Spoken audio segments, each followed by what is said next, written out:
ये तो बिल्कुल वही बात होगी कि समस्या लाख है राहों में पर मंजिल को पाना है निगाहों में, यानी कि मंजिल जो है अपने पास में होनी चाहिए। ये देखो, आप लोग सोच भी नहीं सकते कि बिना एक तरीके से जो पानी, जो मछली है वो उड़ तो नहीं सकती ना, चल ही सकती है ना, उस पानी का रेफरेंस लेके जो पानी उसको नीचे ढकेल रहा था। इंटरेस्टिंग चीज पता है क्या लगी मुझे यहाँ पर, जो पानी उसको नीचे ढकेल रहा है उसी पानी का रेफरेंस लेकर वो चढ़ गई। इसलिए कहते हैं कि कोई आप लोगों के ऊपर पत्थर फेंके ना, उन पत्थर के आप लोग अपने घर बनाना स्टार्ट कर दो। इसको कहते हैं प्रॉब्लम में अपॉर्चुनिटी ढूंढना, इसको कहते हैं समस्या के टाइम पर सॉल्यूशन ढूंढना। जिस दिन आप लोग की ये वाली टेंडेंसी बन गई ना कि आप लोगों की जिंदगी में दुनिया भर की समस्याएं आ रही हैं और आप लोगों ने उस समस्या का सॉल्यूशन निकालना स्टार्ट कर दिया, उस समस्या पे आप लोगों ने और अच्छे से चलना स्टार्ट करके इसका एक तरीके से ना आप लोगों ने उसको अपॉर्चुनिटी में कन्वर्ट करना स्टार्ट कर दिया। कोई आप लोगों को दिक्कत आई, आप लोगों ने उसका सॉल्यूशन निकाला और वो आप लोगों की ताकत बन गई, तो तब देखो जिंदगी जीने में कितना मजा आता है। पर लेकिन यहां तक आने के लिए आप लोगों के माइंड में आप लोगों को स्टेबिलिटी रखनी पड़ेगी। तो थैंक्स अ लॉट डियर, ये वीडियो शेयर करने के लिए काफी अच्छा लगा। आप लोगों को कैसी लगी ये वीडियो और आप लोगों ने क्या सीखा जरूर बताना। दोस्तों एक नए सप्ताह की स्टार्ट करते हैं कि नए जोश के साथ में, और जोश इतना हाई होना चाहिए कि पूरे सप्ताह क्या, जब तक सिलेक्शन ना हो जाए तब तक बने रहना चाहिए। 13 फेब है, INA इंपोर्टेंट न्यूज एनालिसिस, जिसको प्यार से आप लोग बैलेंस डाइट बोलते हो, बड़ा ही शानदार रहने वाला है। इस पर्टिकुलर डिस्कशन के अंदर में मैं वो सारे टॉपिक डिस्कस करता हूं जो कि आप लोगों के एग्जाम के लिए बहुत बहुत बहुत इंपॉर्टेंट होते हैं, बैकग्राउंड इन्फॉर्मेशन के साथ में। खासियत क्या रहती है इस पर्टिकुलर डिस्कशन की? खासियत ये रहती है कि जो भी टॉपिक मैं डिस्कस करता हूं उससे रिलेटेड क्वेश्चन भी आप लोगों की प्रैक्टिस कराता हूं, ताकि एग्जाम में जब आप लोग जाकर बैठो ना तो आप लोग को कोई दिक्कत नहीं देखने को मिले। तो इस लेवल पर आप लोगों की तैयारी यहां पर हो जाती है। तो इसलिए पर्टिकुलर टॉपिक को टकटकी लगाकर आप लोगों को सुनना है ताकि उन क्वेश्चन के आंसर भी आप लोग दे पाओ। आज 2 डे डिस्कस करूंगा, वर्ल्ड रेडियो डे और नेशनल वुमेन्स डे। ये तो पूरा टॉपिक कवर हो जाएगा। इंपोर्टेंट पर्सनैलिटी हिस्ट्री के अंदर में तो पूरा टॉपिक आप लोगों का कवर हो जाएगा। रेडियो डे की भी कुछ हिस्ट्री बताऊंगा और हमारी आज़ादी से रिलेटेड क्या क्या चीज़ें हैं वो भी समझेंगे। इंपोर्टेंट पर्सनैलिटी, न्यूक्लियर एनर्जी बहुत इंपॉर्टेंट टॉपिक आप लोगों को देखने को मिलेगा। Chronic capitalism one of the best topic आज का आप लोगों को यहां पर ये नजर आएगा। सोलर सेक्टर में क्या क्या जॉब बढ़ रही है समझेंगे। एक्साइज तर्कस किसके बीच में बताइए अगर आप लोगों को पता है, वरना डिटेल में डिस्कस करूंगा। बर्ड फेस्टिवल बहुत इंपॉर्टेंट है, डिटेल में समझेंगे। ऑल्टरनेटिव इन्वेस्टमेंट फंड के बारे में जानेंगे। Formula E race, line of actual control पर चाइना की बदतमीजी भी समझेंगे हम लोग यहाँ पर। बाकी 7 जो वन लाइनर न्यूज होगी यहाँ पर, ये नेशनल लेवल की। इकोनॉमी की 3 फैक्ट इंफॉर्मेशन होगी और यहां पर 3 होगी वर्ल्ड के लेवल की, ये भी इंपॉर्टेंट है। MCQ कुछ तो यहां हो जाएंगे और बाकी के यहां हो जाएंगे, तो एक छोटी टेस्ट सीरीज भी आप लोगों की कवर हो जाएगी आज की, ताकि प्रैक्टिस भी आप लोगों की बनी रहे। बहुत इंपॉर्टेंट लोकेशन है गोवा आइलैंड, ये तो इंडिया के अंदर में है। एक और दुनिया में गोवा आइलैंड है, वो भी दिखाऊंगा, मजा आएगा आप लोगों का देखकर। CSAT का क्वेश्चन भी देखेंगे। बाकी आज के SLV कमांडो है सौरभ, काफी अच्छे से इनके द्वारा आंसर दिए गए। आप भी SLV कमांडो बन सकते हैं अगर आप लोग जो भी क्वेश्चन पूछूंगा पूरी वीडियो के ड्यूरेशन में, अगर उनके आंसर आप लोग दोगे ढंग से, ठीक है। बाकी ये जो पर्टिकुलर वीडियो है इसकी PDF हिंदी और इंग्लिश में दोनों में आप लोगों को रहती है अवेलेबल टेलीग्राम के ऊपर में। और कल के दिन मैंने आप लोगों को पता होगा एथिक्स का क्वेश्चन दिया था टेलीग्राम पर, बहुत सारे बच्चों के द्वारा पार्टिसिपेट किया गया। सैटरडे में आप लोगों का एस्से था, तभी पार्टिसिपेट किया गया। और आज क्वेश्चन रहेंगे जो भी इसके अंदर पूछूंगा डिस्कशन के, बहुत प्यारे प्यारे क्वेश्चन है। पार्टिसिपेट जरूर किया करो, एटलीस्ट एक क्वेश्चन जरूर लिखना है और फीडबैक जरूर दिया करो। वीडियो जैसी भी लगती है, अच्छी या बुरी, आप लोग बता दिया करो लाइक या फिर डिसलाइक करने के बाद में। एक और इंपॉर्टेंट बात वो ये है कि जैसे जैसे आप लोग वीडियो देखते हो ना, आप लोग उसको रटा मत करो, बस समझने की कोशिश किया करो। रटना कभी काम नहीं आता है, समझना काम आता है, ठीक है। और इसी के साथ में कल का दिन कैसा रहा, कितनी पढ़ाई की, कल के दिन को कितने मार्क्स आप लोग दोगे, आज का शेड्यूल बना लिया है क्या? अगर आज का शेड्यूल टेबल पर नहीं है तो आप लोग अपने आप को धोखा दोगे और पूरा दिन जो है वो हाथों से फिसल जाएगा। तो डिसिप्लिन टेस्ट में कितने नंबर हैं जरूर बताना, ठीक है, क्योंकि मुझे पता चलता रहना चाहिए कि आप लोग कैसे अपनी चीज़ों को लेकर अच्छे से चल रहे हो। मुझे पता रहेगा तो मैं भी थोड़ा सा उसी तरीके से चीज़ें अंडरस्टैंड करूंगा, क्योंकि माता पिता और टीचर को पता रहना चाहिए कि बच्चा कितने पानी में है, ठीक है। तो ये कुछ बातें हैं, आइए अब आगे बढ़ते हैं। कौन कहता है कि नेचर और सिग्नेचर नहीं बदलता? बस एक चोट की जरूरत है दोस्तों, उंगली पर लगे तो सिग्नेचर बदल जाता है और दिल पर लगे तो नेचर बदल जाता है। ये चीज़ें आप लोगों ने अक्सर देखी होगी। जब तक इंसान जो है वो एक पर्टिकुलर फितरत में अपनी ज़िंदगी जी रहा होता है तो वो लाइफ को एंजॉय कर रहा होता है कि यहाँ ठीक चल रहा है, ठीक चल रहा है। पर लेकिन जैसे ही आप लोगों को देखने को मिलेगा नेचर आसपास में सोसाइटी का चेंज होना स्टार्ट होता है तो उसको समझ में नहीं आता है कि वो क्या करे। जब नहीं आप लोग 12th तक रहते हो, ठीक है, सब सही चल रहा है, जैसे ही ग्रेजुएशन में गए कि हाँ बच्चा जो है अब शादी के लायक हो गया है, और भी बहुत सारी चीज़ें, जॉब कब करेगा और क्या कर रहे हो बेटा अब तक जॉब नहीं लगी, ये सारी चीज़ें आप लोगों को देखने को मिलने लगती है। जो आप लोगों को बड़े प्यार दुलार से रखा करते थे वही अब ताने कसने लगे हैं, ये नेचर आप लोगों को देखने को मिलेगा। जिन दोस्त के सिलेक्शन हो गए हैं वो जो आप लोगों से घुल मिलकर रहा करते थे वो आप लोगों का फ़ोन भी उठाना बंद कर चुके हैं, ये चीज़ें आप लोगों को देखने को मिलेगी। और ये हर एक इंसान के साथ में होती है चीज़ें, तो ये आप लोगों को सीखना पड़ेगा कि ये एक नेचर है। अगर आप लोग चाहते हैं रियलिटी में तो आप लोगों को भी यहाँ पर इसमें अपना नेचर बदल कर काम करना पड़ेगा और अपने काम पर फोकस देना पड़ेगा। इंसान को जाना किसके हिसाब से जाता है? अब तक आप लोगों को अपने मम्मी पापा के नाम से जाना जाता है कि उसका बच्चा है, पर लेकिन जिस दिन आप लोगों ने कुछ अचीव कर लिया उस दिन आप लोगों को बोलने लगे वो है इंसान, ठीक है, वो एक ऑफिसर है, वो एक तरीके से पर्टिकुलर बंदा जो है वो उस डेजिग्नेशन पर है। फिर आप लोगों के मम्मी पापा को भी आप लोगों के नाम से जाना जाने लगेगा, वो है कि आप लोगों ने अपने आप को प्रूव कर दिया है। तो वो काम आप लोग करना है, और वो तब होगा जब आप लोग एक कंसिस्टेंसी के साथ में लगे रहोगे। वरना चीज़ें आती हैं और चली जाती हैं, डे बाय डे आप लोग चीज़ों को देखते रहोगे, एग्जैक्ट सॉल्यूशन नहीं निकलेगा जब तक आप लोग बैठकर उसके बारे में सोचोगे नहीं। तो सोचो और सॉल्यूशन निकलेगा, और भागकर निकलेगा, बस थोड़ा सा टाइम दो उस चीज़ को। जिस चीज़ को आप लोग टाइम नहीं देते ना वही काम नहीं होता है। टाइम देना स्टार्ट कर दो, जो भी चीज़ आप लोगों को बेकार लगती है फिर देखना 1 महीने के अंदर अंदर वो चीज़ न सुधर जाए तो मुझे बता देना। कोई भी चीज़ ऐसी नहीं है जो सुधरेगी नहीं, बस आप लोगों ने टाइम नहीं दिया इसलिए वो चीज़ आप लोगों को बेकार लगती है। एक क्वेश्चन जो कई सारे बच्चे पूछ रहे हैं कि सर इस बार यूपीएससी का प्रीलिम्स देना चाहिए या फिर नहीं देना चाहिए। मेंस के लिए अगर बात करें तो ऑप्शनल अभी कंप्लीट नहीं हुआ है। तो यार देखो, मैं तो यहाँ पर बस एक ही बात बोलना चाहूँगा, अगर आप लोग का ऑप्शनल कंप्लीट नहीं हुआ है तो यूपीएससी का पेपर देने का कोई मतलब बनता नहीं है, मेरे हिसाब से तो नहीं बनता है। पर फिर भी मैं बोलूँगा वो बच्चा फिर भी दे सकता है जिसका ऑप्शनल वही है जिसमें उसने ग्रेजुएशन में बेसिकली पढ़ाई की है। यानी कि आप लोगों का सब्जेक्ट अगर वही है जो आप लोगों को ग्रेजुएशन में आप लोगों ने पढ़ा है तो फिर भी आप लोग एक बार को एक रिस्क ले सकते हैं, ठीक है। पर लेकिन अगर आप लोगों का ग्रेजुएशन में भी वो सब्जेक्ट नहीं था और कंप्लीटली न्यू सब्जेक्ट है और आप लोगों ने उसको कवर भी नहीं किया और आप लोग बोले प्रीलिम्स देने चले जाएं, तो यार इससे अच्छा मतलब अटेम्प्ट एक तरीके से मुझे नहीं लगता है कि वो तो काम आप लोग घर पे बैठ के भी कर सकते हैं कि हाँ पेपर आएगा देकर देख लें। तो मेरा तो सजेशन है ये मेरी साइड से, बाकी यार आप लोगों को सही जो लगेगा आप लोग वही करोगे, ये तो मेरा बस एक सजेशन है, ठीक है। बहुत इंपॉर्टेंट पर्सनैलिटी है, पहचानो कौन, आप लोग इनके बारे में बताओ, फिर मैं डिटेल में डिस्कस करूंगा आज ही के डिस्कशन में इनके बारे में, ठीक है। आप लोग बताओ और बहुत ही डिटेल में डिस्कस करूंगा, और इनके बारे में कुछ बेसिक इन्फॉर्मेशन भी मैं आप लोगों को टेलीग्राम पर प्रोवाइड कराऊंगा, जो कि आप लोगों को काफ़ी अच्छे से आप लोगों को एग्जाम में क्वेश्चन बेसिकली इन्फॉर्मेशन का वो सारे क्वेश्चन है जो कि बने हुए हैं टाइम टू टाइम में, ठीक है। तो वो भी चीज़ें मैं आप लोगों को टेलीग्राम पर पोस्ट कर दूंगा। पहले आप लोग इनके बारे में आप लोगों को बताना है, फिर जब डिस्कस करूंगा इनसे रिलेटेड डे तो आप लोग सारी बातें समझ पाओगे, ओके। मैंने अभी इंस्टाग्राम पर एक पोस्ट डाली थी तो उसको देखकर एक बच्चे ने तो बेसिकली बोला कि लग रहा है कि कल का जो है वीडियो नहीं आने वाला है, ठीक है। एक बच्चे के द्वारा ये भी बोला गया कि सर ये सारी चीज़ें कैसे मैनेज करते हो, कैसे चीज़ें जो हैं वो टाइम पर ले आते हो, इधर उधर भी जाते रहते हो, क्या ये आपका फुल टाइम काम है टीचिंग का ऑनलाइन? अच्छा बताओ फुल टाइम करने लगूँ हैं? आपको क्या लगता है फुल टाइम कर लेना चाहिए? यार और भी बहुत सारी चीज़ें हैं, ये मेरा एक इंटरेस्ट का काम है, इसको करने से मुझे लगता है कि मेरा दिन कंप्लीट होता है, ठीक है। इसको नहीं करता हूँ तो मुझे अपना दिन जो है वो अधूरा लगता है। आप लोग बोलोगे कि फुल टाइम यही करने लगो तो बताओ, अगर चाहिए तो फुल टाइम करने लगता। और ही बहुत सारे काम है यार, ये एक पार्ट है मेरी लाइफ का, जो कि इसके साथ में मुझे मेरी लाइफ का जो खासकर जो पर्टिकुलर डे जो चलता है ना वो मुझे कंप्लीट नज़र आता है। तो ये वो वाला पोर्शन है मेरी लाइफ का, इनके मेरा इंटीग्रेटेड पार्ट है ये टीचिंग, ठीक है। तो ये आप लोग समझ सकते हैं। बाकी यार डिसिप्लिन तो एक ऐसी चीज़ है जब आप लोग चाहो अपने आप को डिसिप्लिन में लेकर आ सकते हो। बस आप लोगों को डिसाइड करना है कि आज के दिन आप लोगों को क्या करना है और कल के दिन क्या करना है। जब आप लोगों के सामने लिखा रहेगा तो आप लोगों का दिमाग जो है उसके हिसाब से काम करना स्टार्ट कर देता है। नहीं यकीन आ रहा है तो इसको करके देखो, आप लोग भी चीज़ों को आसानी से करने लगोगे, ठीक है। तो ये कुछ बातें हैं, बाकी तो अच्छे से एंजॉय करते रहो यार, और अपनी हेल्थ का ध्यान रखो, ठीक है। एक कह रहा है कि सर विजिट कर रहे हो, सो भी लेना थोड़ा सा लेक्चर बनाने से पहले, पता चला सो नहीं रहे हो फिर हेल्थ ख़राब हो गई, आगे के लेक्चर नहीं आएंगे। यार इन चीज़ों की अब आदत हो चुकी है, ठीक है। लेक्चर तो मैं कभी भी बिना सोए बना देता हूँ, आप लोगों ने देखा होगा। वो अलग बात है, कई बार थोड़ी सी अलग दिखने लगती है आवाज़ पर, लेकिन वो सब चीज़ें मैनेज हो जाती हैं, ठीक है। जब आप लोग एक पर्टिकुलर नेचर में आ जाते हो, इंटरेस्ट से काम करने में आप लोग लगता है आप लोग बेसिकली खेलने जा रहे हो, पूरे दिन खेलते रहो, जब आप लोगों का मज़ा आता है। तो मेरे लिए बिल्कुल ऐसे ही है यार। मज़ा आता है इसको करने में, अच्छे से एंजॉय कर पाते हैं चीज़ों को, ठीक है। बाकी लगे रहो और अपना रिजल्ट लेकर आओ।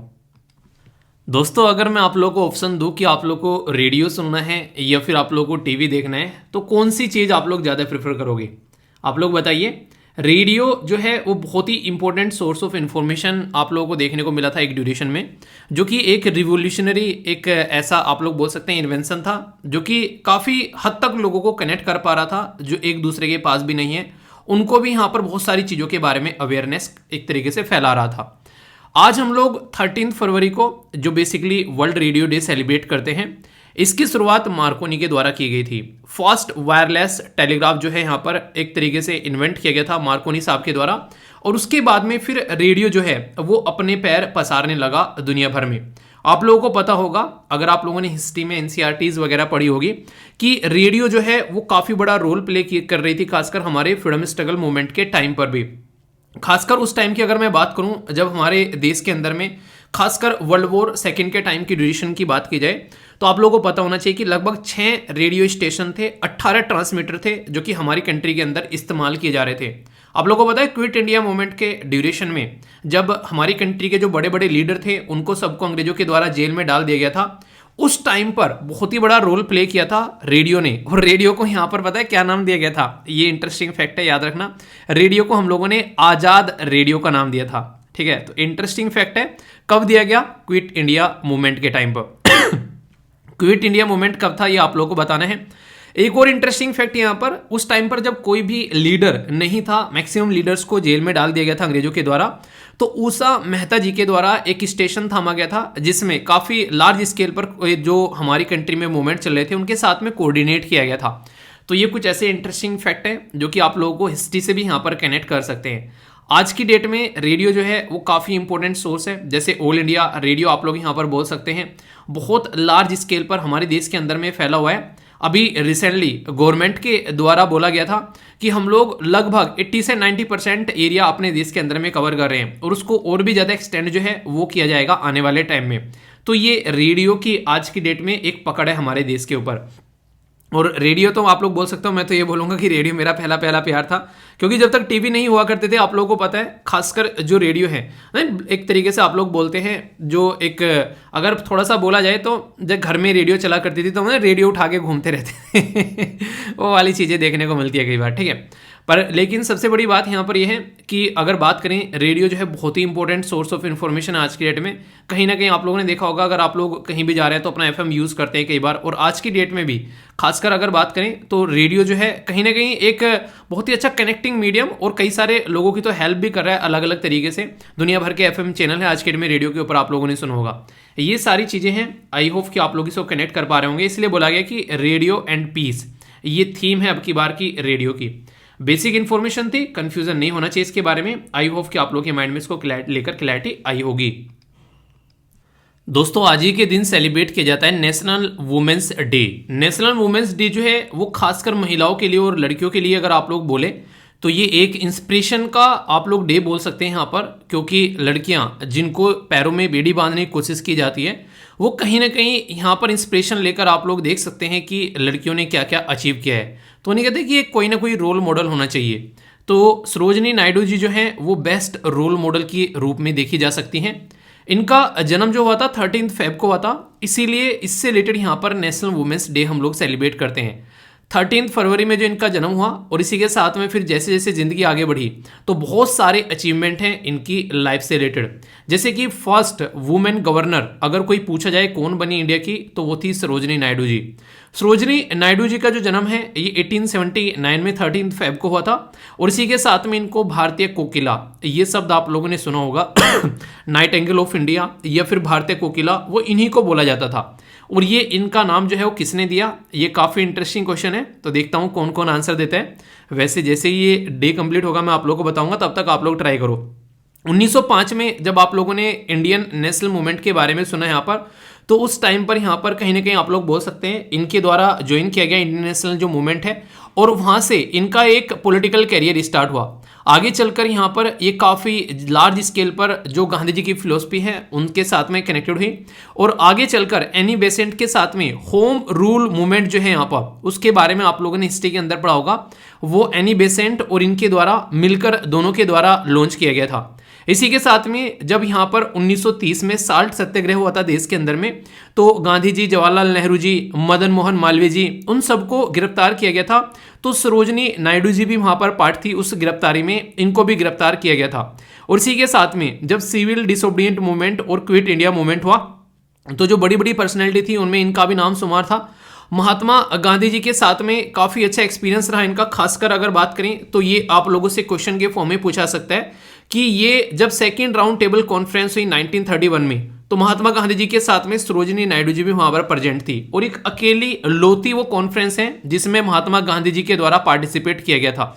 तो यहां से आप लोग चीज़ों को अंडरस्टैंड कर सकते हैं। इसी के साथ में यहाँ पर इनके द्वारा मिलकर जो वुमेन इंडियन एसोसिएशन स्टेब्लिश की गई, जो कि एनी बेसेंट जी के द्वारा 1970 में फाउंड की गई थी। इंडियन नेशनल कांग्रेस की प्रेसिडेंट भी रही है 1925 में, तो ये भी इन्हीं से रिलेटेड है। यहाँ पर ये सारे जो पॉइंट्स बता रहा हूँ ये वो पॉइंट्स हैं जो ऑलरेडी क्वेश्चन की फॉर्म में आप लोगों से पूछे जा चुके हैं, ठीक है। और जैसा मैंने आप लोगों को बताया था, governor of the United province 1947, तो फर्स्ट वुमेन जिनके द्वारा गवर्नर की पोस्ट होल्ड की गई, जिसको आप लोग यूनाइटेड जो यूनाइटेड प्रोविंस बोलते हैं, इसको उत्तर प्रदेश बोला करते हैं आज की डेट में, ठीक है। तो पहली गवर्नर आप लोगों को ये देखने को मिली, ठीक है। तो इनके द्वारा बहुत सारी पोएम्स लिखी गई यहाँ पर, जैसे लेडी ऑफ द लेक तो आप लोग बोल सकते हैं। तो बहुत सारी एक तरीके से इनके द्वारा राइटिंग्स जो है वो लिखी गई, तो आप लोग समझ सकते हैं बहुत ही इंपॉर्टेंट पर्सनैलिटी, जिनके साथ में कुछ बातें मैंने आप लोगों को बताई हैं, तो ये समझ सकते हैं और इनको याद रखिएगा, ये इंपॉर्टेंट पॉइंट्स हैं, ठीक है। ये जो सारे पॉइंट्स बोले हैं मैं आप लोगों को टेलीग्राम पर प्रोवाइड करा दूंगा, आप लोग वहाँ पर जाकर देख लीजिएगा। वैसे SLV PDF पर ये सारी चीज़ें आप लोगों को मिलती रहती हैं, तो अगर आप लोगों ने ज्वाइन कर रखा है तो आप लोगों को पता होगा इंपॉर्टेंट पर्सनैलिटी से रिलेटेड जो भी मैं डिस्कस करता हूँ वो मैक्सिमम उसके नोट्स जो हैं वो आप लोगों को SLV PDF पर मिल जाते हैं। जिसको नहीं पता SLV PDF क्या है, टेलीग्राम के ऊपर में एक ग्रुप है SLV PDF, जहाँ पर आप लोगों को कई सारी चीज़ें मिलती हैं और कोशिश ये की जाती है कि हिंदी और इंग्लिश दोनों में चीज़ें शेयर की जाएँ। इंपॉर्टेंट पर्सनैलिटी से रिलेटेड या फिर जो भी आप लोगों के लिए इंपॉर्टेंट चीज़ें हैं, एक एडिटोरियल भी यहाँ पर शेयर किया जाता है, ताकि आप लोग अपनी जो रीडिंग स्किल है, कॉम्प्रिहेंसिव की जो रीडिंग स्किल है वो भी आप लोग बढ़ा सकें। इंपॉर्टेंट जो मैप्स होते हैं, बहुत सारी चीज़ें शेयर की जाती है, देख लीजिएगा आप लोग यहाँ पर, इसको जाकर आप लोगों को बहुत कुछ नया सीखने को मिलेगा। फ्रीडम स्ट्रगल मूवमेंट के टाइम पर आप लोगों से पूछा जाए कि बहुत सारी इंपॉर्टेंट मेल पर्सनैलिटी के तो नाम आप लोग जानते हैं, पर फीमेल पर्सनैलिटी में अगर आप लोगों से पूछा जाए कि किस किस के द्वारा अपना रोल प्ले किया गया, तो किन्हीं 3 फीमेल पर्सनैलिटी के नाम आप लोग लिख सकते हो? अगर हाँ तो ये बहुत बड़ी बात होगी। जब वुमेन इंपावरमेंट के बारे में भी कुछ लिखने के लिए आएगा तो भी वहाँ पर आप लोग इनको मेंशन कर सकते हो। तो ये पूरा एक टॉपिक हो गया यहाँ पर वुमेन, जो खासकर सरोजिनी नायडू जी के बारे में, और हिस्ट्री का ये टॉपिक है इंपॉर्टेंट पर्सनैलिटीज़ के बारे में, तो इसके साथ में भी आप लोग इस टॉपिक को कनेक्ट करके देख सकते हैं, तो कोई कंफ्यूजन नहीं होना चाहिए, ओके। और जो भी बोला है कि सर लेक्चर की PDF नहीं मिलती है, यार मिलती तो है, टेलीग्राम पर आप लोग जाकर सर्च तो करो, यहाँ पर सारी PDF प्रोवाइड कराता हूँ रेगुलरली, आप लोग जाकर देखो। यहाँ पर ये देखोगे पुरानी भी सारी PDF आप लोगों को यहाँ पर मिल जाती है, आप लोग जाकर देखो, बहुत सारी चीज़ें यहाँ पर शेयर की जाती है जो स्टडी लवर वीर, तो ये पर्टिकुलर जो मेन टेलीग्राम ग्रुप है, ठीक है। तो यहाँ पर जाकर आप लोग चेक करिएगा एक बार। दोस्तों ये जो टॉपिक है ये खासकर जिस तरीके से मैं आप लोगों से डिस्कस करने वाला हूँ, एक डिफरेंट एंगल में मैं आप लोगों से डिस्कस करूँगा। ये अदानी साहब का मुद्दा है यहाँ पर, तो आप लोगों से उस तरीके से मैं डिस्कस करूँगा जिस तरीके से एग्जाम में आप लोगों से क्वेश्चन पूछा जा सकता है। कई सारे बच्चे पूछ रहे थे यहाँ पर सर इस टॉपिक के बारे में कुछ बताओ, तो एक ओवरव्यू मैं आप लोगों को यहाँ पर देने वाला हूँ, पर लेकिन जो जिस तरीके से न्यूज़ चैनल्स इसको कवर कर रहे हैं वो आप लोगों के किसी काम का नहीं है। अदानी का ये शेयर बढ़ गया, अदानी का ये शेयर घट गया, अदानी ने वापसी कर दी, अदानी ने ये कर दिया, अदानी ने वो कर दिया, कुछ भी एग्जाम में आप लोगों के काम का नहीं है। आप लोगों से एग्जाम में क्या पूछा जा सकता है वो मैं आप लोगों को यहाँ पर बताता हुआ चलूंगा, और उस तरीके से आप लोगों को एग्जाम में तैयारी करनी है। इसलिए बोलता हूँ कि जो न्यूज़पेपर आप लोगों के लिए होता है ना, वो आप लोगों के लिए नहीं होता है, वो एक तरीके से सब जनता के लिए न्यूज़पेपर होता है। तो आप लोगों के लिए क्या काम का है वो न्यूज़पेपर में से निकालना पड़ेगा, और वही काम मैं आप लोगों के लिए यहाँ पर करता हूँ। तो अगर ढंग से आप लोग ये वीडियो फॉलो करोगे तो कुछ भी एक्स्ट्रा सोर्सेज आप लोगों को फॉलो करने की जरूरत नहीं है, इतना सारा मटेरियल आप लोगों को प्रोवाइड करा दिया जाता है। अगर इसको ढंग से सिस्टमेटिक वे में कवर कर लोगे तो कोई भी दिक्कत आप लोगों को देखने को नहीं मिलेगी, ठीक है। तो अभी बात करते हैं इसके बारे में, पूरे टॉपिक को ढंग से समझते हुए चलेंगे, और ये क्रोनिक कैपिटलिस्ट क्या है, इसके ऊपर क्या मुद्दा है जो अभी निकल कर आया वो मैं आप लोगों को डिटेल में समझाऊंगा, एक पूरा टॉपिक बन जाएगा ये, ठीक है। ये जो पर्टिकुलर टॉपिक है GS पेपर 3 के अंदर में जो इकोनॉमी वाला सेक्शन है उसके साथ में आप लोग इसको कनेक्ट करके देख सकते हैं। बात की जा रही है क्रोनिक कैपिटलिज्म के बारे में, क्या होता है वो हम लोग समझेंगे, पर मुद्दा क्यों आगे है, क्योंकि अभी एक पर्टिकुलर रिपोर्ट प्रस्तुत की गई जिसका नाम था यहाँ पर हिंडनबर्ग। जो यहाँ पर हिंडनबर्ग रिपोर्ट प्रस्तुत की गई, उसमें बोला गया कि अदानी साहब जो हैं उनकी जो कंपनीज हैं उनकी वैल्यू जो है जितनी है उससे ज़्यादा बढ़ा चढ़ाकर बताई जाती है। पॉइंट नंबर 1, उनके जो कंपनी में जो बड़े बड़ी पोस्ट पर लोग बैठे हैं वो सारे उनके ही घर के लोग हैं और सारे किसी न किसी गलत तरीके से, एक तरीके से गलत चीज़ों में संलिप्त हैं। बहुत सारे लोगों के ऊपर कई सारे केसेस यहाँ पर चल रहे हैं। अदानी साहब की जो कंपनी है उनके ऊपर बहुत सारा कर्जा है, वो कर्जा भी उनके द्वारा नहीं चुकाया गया है। तो बहुत सारी ऐसी ऐसी बातें इनके द्वारा बोली गई जिसके चलते अदानी साहब के जो यहाँ पर शेयर मार्केट था वो एकदम क्रैश हुआ और उनको लाखों करोड़ों का जो है वो नुकसान होता हुआ यहाँ पर नजर आया इस रिपोर्ट के आते ही।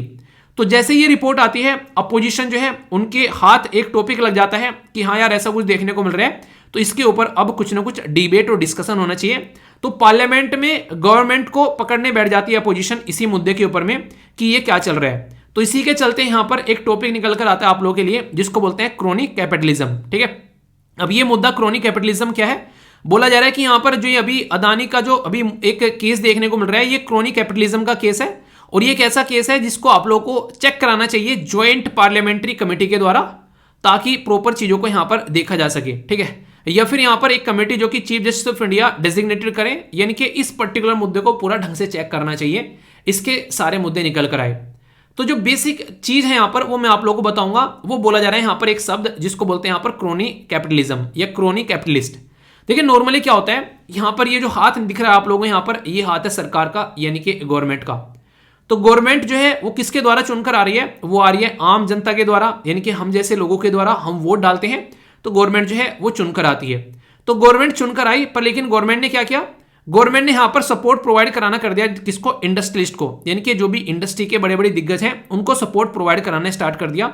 जो पॉलिसी नॉर्मल जनता के लिए बननी चाहिए थी वो नॉर्मल जनता के लिए न बनकर वो पॉलिसी जो है वो जो इंडस्ट्रियलिस्ट हैं उनके लिए बनना स्टार्ट हो गई। क्यों, क्योंकि यहां पर इंडस्ट्रियलिस्ट जो है वो डायरेक्ट और इनडायरेक्ट वे में फायदा पहुंचा रहे हैं। तो कहने का मतलब ये कि जो आम जनता के खाते में जो सामान होना चाहिए था वो गवर्नमेंट जो है वो बिजनेसमैन के खाते में ले जाकर डाल देती है और बिजनेसमैन जो है वो इसको लेकर जो है बड़े बड़े बिजनेसमैन बन जाते हैं। यहां पर ऐसे ऐसे भी आरोप लगाए जा रहे हैं अभी यहाँ पर प्रेजेंट टाइम पर सरकार के ऊपर में कि गवर्नमेंट के द्वारा इतने सारे प्रोजेक्ट जो है वो अदानी साहब को दे दिए हैं कि अदानी साहब जो है कभी 100 की लिस्ट में भी नहीं आया करते थे, यानी कि टॉप 100 अमीर की लिस्ट में भी नहीं आया करते थे, और आज की डेट में वो टॉप 1, 2, 3 में आप लोगों को नजर आते हैं कई बार। तो इस तरीके से यहां पर समझ सकते हैं। सेम पैटर्न यहां पर कई बार आरोप लगाए जाते हैं अंबानी साहब के ऊपर भी। तो माना यह जाता है कि अदानी और अंबानी जो है वो देश को चला रहे हैं और यहां पर कहीं ना कहीं ये पूरा का पूरा जो सिस्टम क्रिएट किया गया है ये प्रेजेंट गवर्नमेंट के द्वारा क्रिएट किया गया है, यानी कि गवर्नमेंट जो है यहां पर इनको फायदा पहुंचा रही है। तो ये आरोप लगाए जा रहे हैं अपोजिशन के द्वारा, और ये जो आरोप लगाए जा रहे हैं यहां पर अपोजिशन के द्वारा, इन्हीं आरोप के चलते यहां पर ये टॉपिक निकल कर आता है कि जब गवर्नमेंट जो है वो आम जनता को सर्व न करके जिसके लिए उनको बनाया गया है वो किसी इंडस्ट्रियलिस्ट को सर्व करने लगे तो ये क्रोनिक कैपिटलिस्ट की कैटेगरी में आने लगेगा यहां पर। ठीक है, तो ये बिल्कुल एक गलत तरीके का पैटर्न यहां पर देखने को मिलता है। ये अगर सरकार ऐसा करने लगती है तो ये कहीं ना कहीं आम जनता के बिल्कुल फायदे में नहीं है, आम जनता को कुचला जाएगा फिर यहां पर, ऐसा आप लोग बोल सकते हैं। तो ये है पर्टिकुलर सिस्टम क्रोनिक कैपिटलिज्म का, और ये एक टॉपिक भी है आप लोगों के लिए इकोनॉमिक के अंदर में। अब मैं थोड़ा सा इसको इस तरीके से एक्सप्लेन करता हूं ताकि अगर लिखने के भी लिए आए कहीं पर समझाने के लिए आए तो आप लोग उसको लिख सको और समझा सको। तो एक पॉलिटिकल इकोनॉमिक सिस्टम है, यानी कि पॉलिटिक्स भी है इसमें इन्वॉल्व और इकोनॉमी भी है इसमें इन्वॉल्व। तो पॉलिटिकल इकोनॉमिक सिस्टम है जो कि यहाँ पर सक्सेस जो देता है बिजनेस को, यहाँ पर कहीं ना कहीं एक रिलेशनशिप रहती है गवर्नमेंट की और जो बिजनेस ऑफिसर्स की, रेदर देन एक तरीके से कंपटीशन। यानी कि एक तो कंपटीशन है, एक कोई प्रोजेक्ट है जो कि यहाँ पर देश के अंदर में कोई प्रोजेक्ट निकल कर आया उसके लिए बाकायदा बोली लगाई जा रही है और वो प्रोजेक्ट जो है एक प्रॉपर बिड यानी कि बोली लगाकर इंसान ने जीता है। तो ये क्या हो गया, ये उसने अपनी कैपेबिलिटी के बेस पर जीता है। पर लेकिन सोचो कि यहां पर कोई बोली नहीं लगी, कुछ नहीं पता चला और पता चला प्रोजेक्ट जो है वो उस इंसान को यहां पर मिल गया है। तो ये आज की बात नहीं है, यहां पर ये पुराने टाइम पर आप लोगों को देखने को मिलेगा जब पहली गवर्नमेंट थी हमारे देश के अंदर में, जो 2G स्पेक्ट्रम के बड़े बड़े घोटाले निकल कर आए थे, कोलगेट स्कैंडल वगैरह, वो सारी चीजें निकल कर देखने को मिलती है। वो सारे के सारे क्रोनिक कैपिटलिज्म के उदाहरण आप लोगों को देखने को मिलते हैं। यानी कि ये आरोप आज की गवर्नमेंट के ऊपर नहीं लगाया जा रहा है आज की डेट में, जब आज में जो गवर्नमेंट में बैठे हैं उस टाइम पर अपोजिशन में बैठे थे, ये भी यहां पर उस टाइम की गवर्नमेंट पर सेम आरोप लगा रहे थे। इसलिए बोलता हूं कि पॉलिटिकल पार्टी जो है वो कोई भी दूध की धूली नहीं होती है। आप लोगों को देश के लिए एक तरीके से अपनी जो सर्विस देनी है, ना कि किसी पॉलिटिकल पार्टी के लिए। तो इसीलिए यहाँ पर ये पोस्ट जो है आप लोग की जो यूपीएससी के थ्रू आप लोग जाते हैं इतनी पावरफुल मानी जाती है। ठीक है, तो आप लोगों को देश को सर्व करना है क्योंकि पॉलिटिकल पार्टी तो आती जाती रहती है। रसिया के अंदर भी ऐसे बहुत सारे इश्यूज देखने को मिलते हैं, यानी कि हमारे देश के अंदर नहीं अकेला ये इशू कि हमारा ही देश इस पर्टिकुलर मुद्दे से जूझ रहा है, रसिया के अंदर काफी लार्ज स्केल पर ये चीजें देखने को मिलती हैं। जब यहां पर प्राइवेटाइजेशन किया गया तो उस टाइम पर बहुत सारे ऐसे लोग निकल कर आए जो कि सरकार के ही चट्टू बट्टू थे और सरकार के ही एक तरीके से आप लोग बोल सकते हैं एक रहमो करम पर उनकी चीजें चल रही थी और बहुत ही लार्ज स्केल पर करप्शन देखने को मिलता था। जब रसिया से हम लोग लार्ज स्केल पर डिफेंस की चीजें खरीद रहे थे ना, वहां पर इतने करप्ट लोग बैठे हुए थे जिसकी कुछ हद नहीं है, जिसकी वजह से बहुत सारे इश्यूज देखने को मिलते थे। हमारी कंट्री में प्रोजेक्ट एक तरीके से डिलीवर होना है, उसमें बहुत सारी लेट हो जाती थी और उसकी वजह से उसका प्राइस बढ़ जाता था। तो ऐसी भी हरकतें पुराने टाइम पर की जाती थी। इसी के साथ में यूएसए के अंदर में 2008 में यानी कि 2018 में जब यूएसए के अंदर में फाइनेंशियल क्राइसिस आया था तो उस टाइम पर भी यहां पर कहीं ना कहीं एक बिजनेस और जो गवर्नमेंट के बीच में जो एक साठगांठ थी, उसकी वजह से यहां पर चीजें देखने को मिली थी। और यहां पर आप लोगों को देखने को मिलते हैं यहां पर चाइना के अंदर तो ये बड़ा ही फ्रीक्वेंट है, क्योंकि चाइना में तो सरकार और सरकार के द्वारा चलाए जाए बिजनेस सारे चलते हैं, तो ऐसा पैटर्न आप लोगों को देखने को मिलेगा। तो यानी कि अगर क्रोनिक कैपिटलिज्म के उदाहरण आप लोगों को देने के लिए कोई पूछने लगे तो इंडिया, रसिया, यूएसए, चाइना, हर जगह आप लोगों को यहां पर देखने को मिल जाएंगे। पर सबसे ज्यादा खतरनाक चीज क्या होती है यहां पर, अगर कोई भी ऐसा सिस्टम यहां पर निकल कर आता है तो वो मैं आप लोगों को बताता हूं। सबसे ज्यादा इरिटेटिंग चीज होती है यहां पर कि गवर्नमेंट जो होती है वो कहीं ना कहीं वीक नजर आती है यहां पर जब ये चीजें बढ़ने लगती है। गवर्नमेंट वीक हो जाती है। जैसे पहली वाली कांग्रेस गवर्नमेंट आप लोगों ने देखी होगी, क्या कंडीशन हो गई थी मनमोहन सिंह जी की।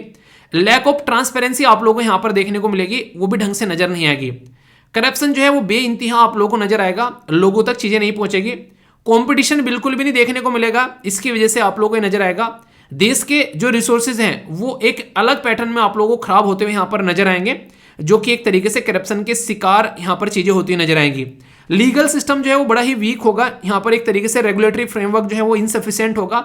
अगर कोई दिक्कत है उसको टैकल करने में, जो एक प्रॉपर पैटर्न बना रखा है, जो एक रूल और रेगुलेशन है उसका इन्फोर्समेंट जो है वो भी बहुत गंदा होगा जब ये चीजें निकल कर आएंगी।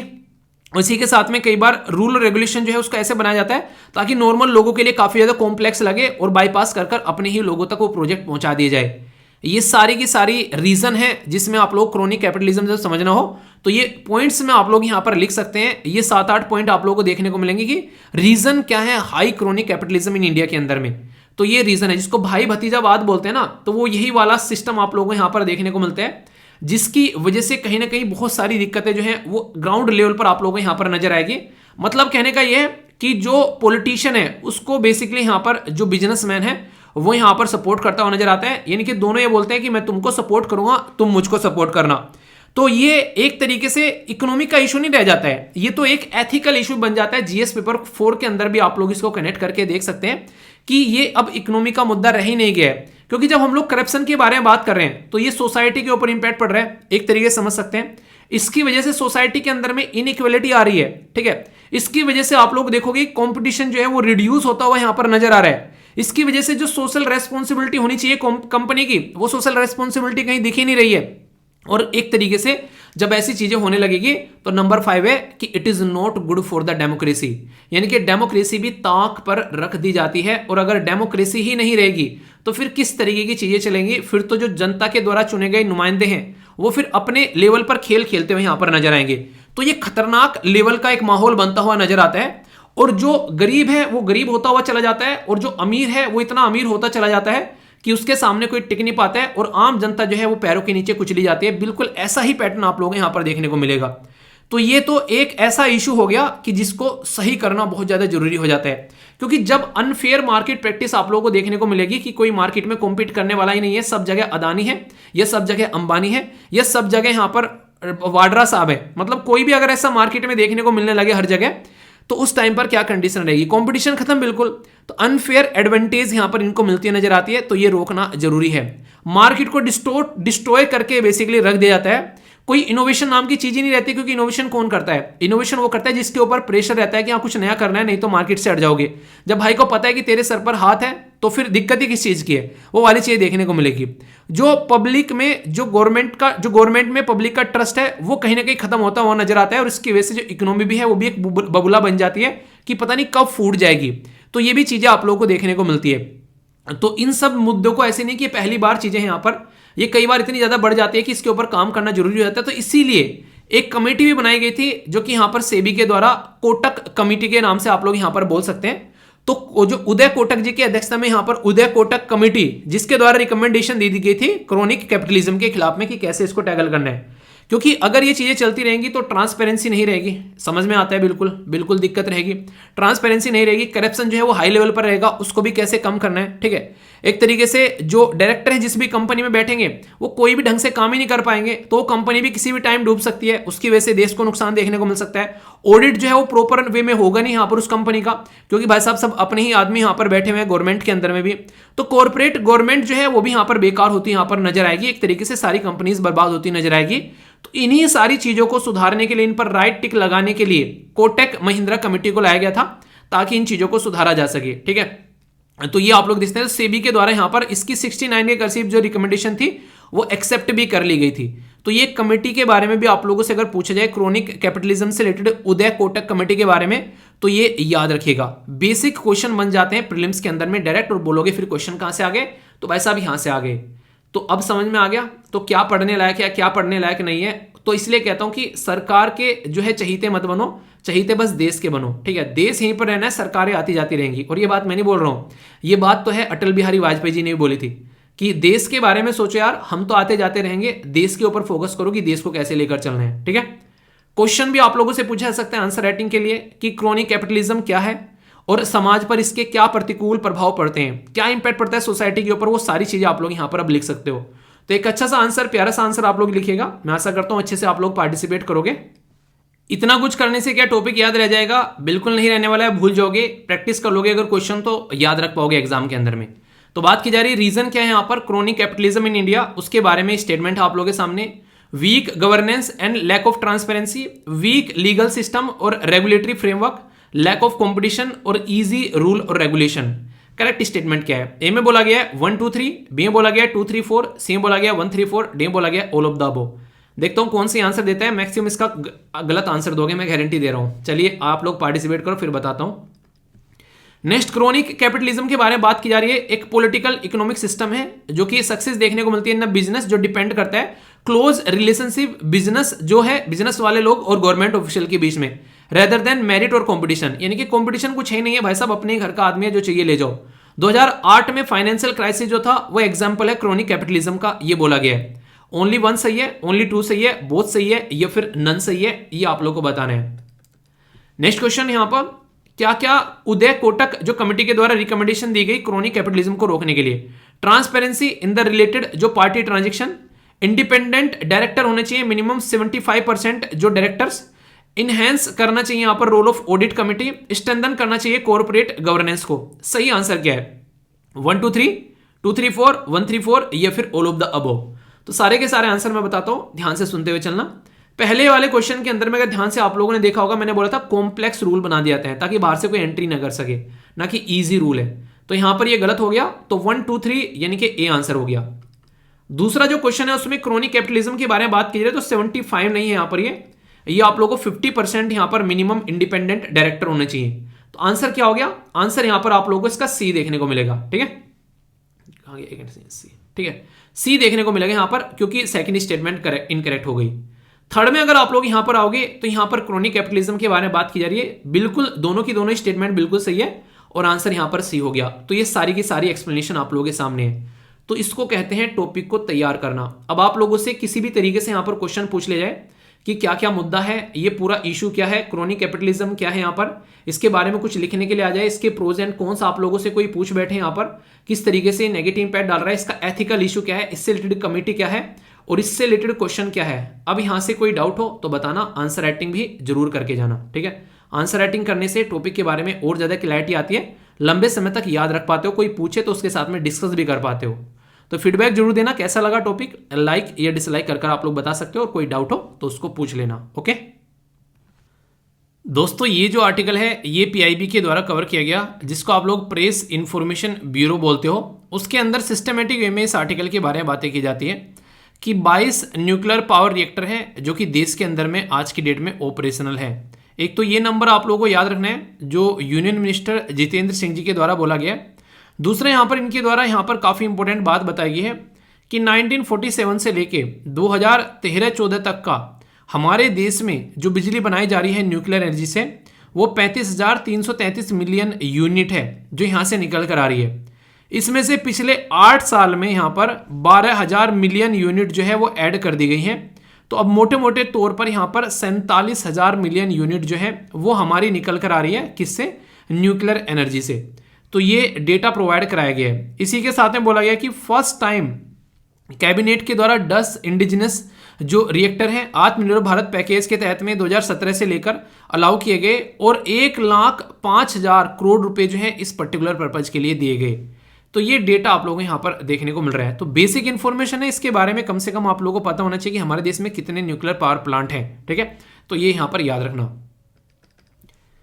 ये जो टॉपिक है ये काफी इंपॉर्टेंट है और जीएस पेपर 3 के अंदर में जो एनर्जी वाला सेक्शन है उसके साथ में आप लोग यहाँ पर इसको कवर कर सकते हो। अब जैसे कि यहाँ पर सबसे इंपॉर्टेंट बात क्या है कि हमारे देश में आज की डेट में न्यूक्लियर एनर्जी 47,000 है, जो यहाँ पर पिछले जो अगर बात करें अगर 75 साल में यहाँ पर 35 हम लोग मिलियन यूनिट जो है वो ऐड कर पाए यहाँ पर। ठीक है, मिलियन जो यूनिट है बेसिकली अभी फिलहाल के टाइम पर हम लोगों ने 47 यहाँ पर बेसिकली 1000 मिलियन यूनिट जो है वो ऐड की हैं। ये बातें यहाँ पर बोली जा रही है। तो अभी मुद्दा क्या है मैं आप लोगों को यहाँ पर वो समझा दूं। उससे पहले एक छोटी सी बात आप लोगों को बता दूं जिससे कि आप लोग चीज़ों को अंडरस्टैंड कर सकें कि न्यूक्लियर एनर्जी की इंपॉर्टेंस क्या है। हमारे देश में जो नॉर्मल एनर्जी है, एक तो जो प्रोड्यूस की जाती है बिजली अलग अलग चीज़ों से, न्यूक्लियर एनर्जी कौन से नंबर पर आती है? तो 5वें नंबर पर सबसे बड़ा सोर्स जो है वो न्यूक्लियर एनर्जी है। यानी कि हमारे देश में अलग अलग तरीके से हम लोग यहाँ पर एनर्जी बनाते हैं। सबसे ज्यादा बिजली हम लोग किससे बनाते हैं? वीडियो को पॉज करके बताओ, देखता हूं कौन से आंसर देता है। सबसे ज्यादा बिजली किससे बनाते हैं हम लोग? पता है आप लोगों को? ये हाहाकार मच गया था जब बहुत ज्यादा बारिश हो रही थी और कोविड-19 की वजह से कोयला इधर उधर नहीं हम लोग ले जा पाए। तो कोयला सबसे ज्यादा इस्तेमाल किया जाता है। मोटे मोटे तौर पर अगर मैं आज के डेट में भी आप लोगों से बात करूं, 50% जो बिजली हम लोग अपने देश से बना रहे हैं वो कोयले से बना रहे हैं। इसीलिए जब हम लोग बात करते हैं कि हम लोग को कार्बन एमिशन को जीरो करना है 2047 तक, और हम लोग कार्बन एमिशन के बारे में जीरो करने की बात कर रहे हैं, पर कोयले की खपत हम लोग बढ़ाते जा रहे हैं, तो क्या ये पॉसिबल है? तो इसीलिए बार बार इसके ऊपर क्वेश्चन मार्क लगता है। तो कोयला लगभग 50% एनर्जी जनरेट करने का काम करता है हमारे देश के अंदर में। दूसरे नंबर पर सबसे ज्यादा बिजली हम लोग किससे बनाते हैं? तो ये पहले दूसरे नंबर पर जो हुआ करता था वो हुआ करता था पानी। ठीक है, पर लेकिन आज की डेट में यहां पर विंड और सोलर एनर्जी जो है वो दूसरे नंबर पर आ चुके हैं। लगभग देश में जो बिजली बन रही है उसका 30% जो है वो विंड और सोलर एनर्जी या दूसरी रिन्यूएबल एनर्जी से निकालकर हम लोग लेकर आ पा रहे हैं। 30%, तो टोटल 80% तो यहीं से आ गए। तीसरे नंबर पर कौन है? अब जा तीसरे नंबर पर आप लोगों को हाइड्रो जो बेसिकली एनर्जी देखने को मिलेगी, यानी कि जो पानी से एनर्जी हम लोग बनाते हैं। तो लगभग 11.5%, मैं मोटे मोटे तौर पर 11% आप लोगों को बता देता हूं। तो यहां पर 50 और 30 80 और 11 91 टोटल यहीं से ही हो गई है। तो आप लोग समझ सकते हैं तीसरे नंबर पर सबसे बड़ा कौन हो गया? ये आप लोगों को यहां पर देखने को मिलेगा जो कि हाइड्रो हो गया। ठीक है, जो कि यहां पर तीसरे नंबर पर आ गया। गैस से भी हम लोग इलेक्ट्रिसिटी जनरेट कर रहे हैं, उससे लगभग 6% के करीब हम लोग अपने देश के अंदर में जो गैस का इस्तेमाल करके एनर्जी बनाते हैं। और 5वें नंबर पर आ गया न्यूक्लियर एनर्जी, जो कि काफी कम हम लोग इस्तेमाल कर रहे हैं। लगभग 1.7% जो हम लोग एनर्जी बना रहे हैं वो यहां से निकाल कर लेकर आ रहे हैं। तो ये मोटे मोटे तौर पर ये सारा डेटा जो मैं आप लोगों को सामने रख रहा हूं यहाँ पर, ये बेसिकली ये अपडेट है अभी रिसेंट का, यानी कि अगर बात करें तो 2023 का डेटा आप लोगों को यहाँ पर ये देखने को मिलेगा, जो कि डायरेक्ट विकिपीडिया से उठाया गया और वहां से जो यूटिलाइज किया गया है ये गवर्नमेंट का डेटा आप लोगों को देखने को मिलता है। कंट्रीब्यूशन जो है अबाउट 3% टोटल इलेक्ट्रिसिटी जनरेशन, ये अभी यहां पर आप लोगों को देखने को मिल रहा है। अब तक यहां पर इतना है, तो इसको बढ़ाया जा रहा है जैसे जैसे और चीजें ऑपरेशनल हो रही है। पर फिर भी 3% का, ये 5% भी आ जाएगा, फिर भी 5वें नंबर पर ही आप लोगों को यहां पर देखने को मिलेगा। जो 22 टोटल न्यूक्लियर रिएक्टर है हमारे देश के अंदर में, 7 पावर प्लांट जो आप लोगों को देखने को मिलेंगे अक्रॉस द कंट्री, वो प्रोड्यूस कर रहे हैं लगभग 6780 मेगावाट। ठीक है, तो ये समझ सकते हैं। 18 जो रिएक्टर हैं यहाँ पर वो प्रेशराइज्ड जो हैवी वाटर रिएक्टर हैं वो देखने को मिलेंगे, और 4 लाइट वाटर रिएक्टर आप लोगों को देखने को मिलेंगे जो न्यूक्लियर एनर्जी जनरेट करते हुए नजर आते हैं। इनमें कुछ नाम जो आप लोग यहाँ पर याद रख सकते हैं, इनके बारे में आप लोगों से कई बार क्वेश्चन भी पूछे जाते हैं। तो इनके नाम, जैसे कि आप लोग जिस भी राज्य से आते हैं, आप लोगों को पता है कि आप लोग के राज्य में क्या कोई न्यूक्लियर पावर प्लांट है?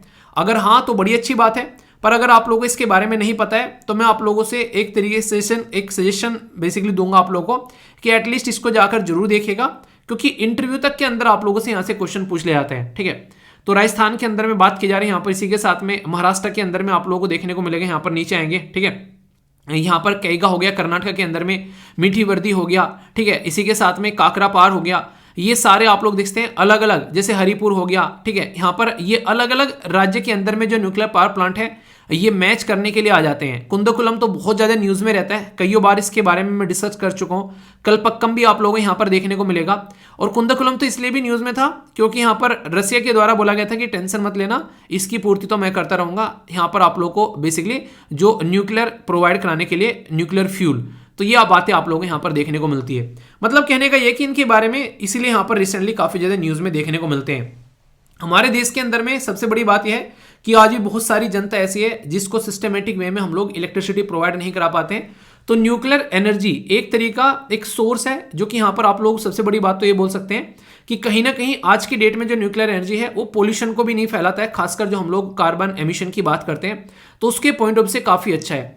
इसलिए अभी ये आने वाले टाइम में इसकी खपत जो है वो और ज़्यादा बढ़ने वाली है। आने वाले टाइम में जो टारगेट लगाया जा रहा है 2021 तक का, वो और लार्ज स्केल पर आप लोगों को बढ़ते हुए यहाँ पर नजर आएंगे। ज्वाइंट वेंचर रहते हैं यहाँ पर, अगर बात करें प्रोग्राम के अंदर में, यहाँ पर जो पब्लिक सेक्टर अंडरटेकिंग यानी कि जो PSU हैं वो पार्टिसिपेट करते हैं, कैसे इंस्टॉल करना है, कैसे प्रमोट करना है। जैसे अभी आप बात की जा रही है यहाँ पर कई सारे और एरिया में, जैसे अपकमिंग न्यूक्लियर पावर प्लांट की बात की जा रही है, बेसिकली गोरखपुर टाउन है हरियाणा का, ठीक है, एक गोरखपुर यूपी में है, यहाँ पर बात की जा रही है गोरखपुर हरियाणा के अंदर में, तो ये आप लोगों को देखने को मिलेगा। इसी तरीके से और भी कई जगह हैं। यहाँ पर बात करें इंडिया के अंदर में, इंडिजिनसली हम लोग लेकर चल रहे हैं थोरियम के ऊपर फोकस कर, ठीक है। तो यहाँ पर न्यूक्लियर प्लांट जो है बेसिकली ये है भिवानी, जिसमें यूज किया जा रहा है यूरेनियम 233। इसी के साथ में यहाँ पर आप लोगों को कलपक्कम मैंने तमिलनाडु में बताया, यानी कि हम भी इसके ऊपर काफ़ी अच्छे से काम कर रहे हैं। तो आने वाले टाइम में ये एक ऐसा एरिया है यार जो कि प्रोग्रेस होता हुआ नजर आएगा, क्योंकि जैसे जैसे हम लोग जो उससे हटना स्टार्ट होंगे, मतलब एक तरीके से आप लोग बोल सकते हैं जैसे जैसे हम लोग यहाँ पर कोयले से हटना स्टार्ट होंगे, तो आप लोग बोल सकते हैं कि इन चीज़ों की तरफ जो है हमारे कदम बढ़ते हुए नजर आएंगे। और तभी हम लोग जाकर, देखिए ऑल्टरनेटिव तो होना चाहिए ना, हम लोग बोलने लगे पॉलिथीन यूज़ नहीं करना है, ठीक है, तो पॉलिथीन यूज़ नहीं करना है तो फिर क्या करना है, उसका सोल्यूशन होना चाहिए ना कि जूट के बैग यूज़ करना स्टार्ट कर दो, कुछ और ऑल्टरनेटिव आना चाहिए।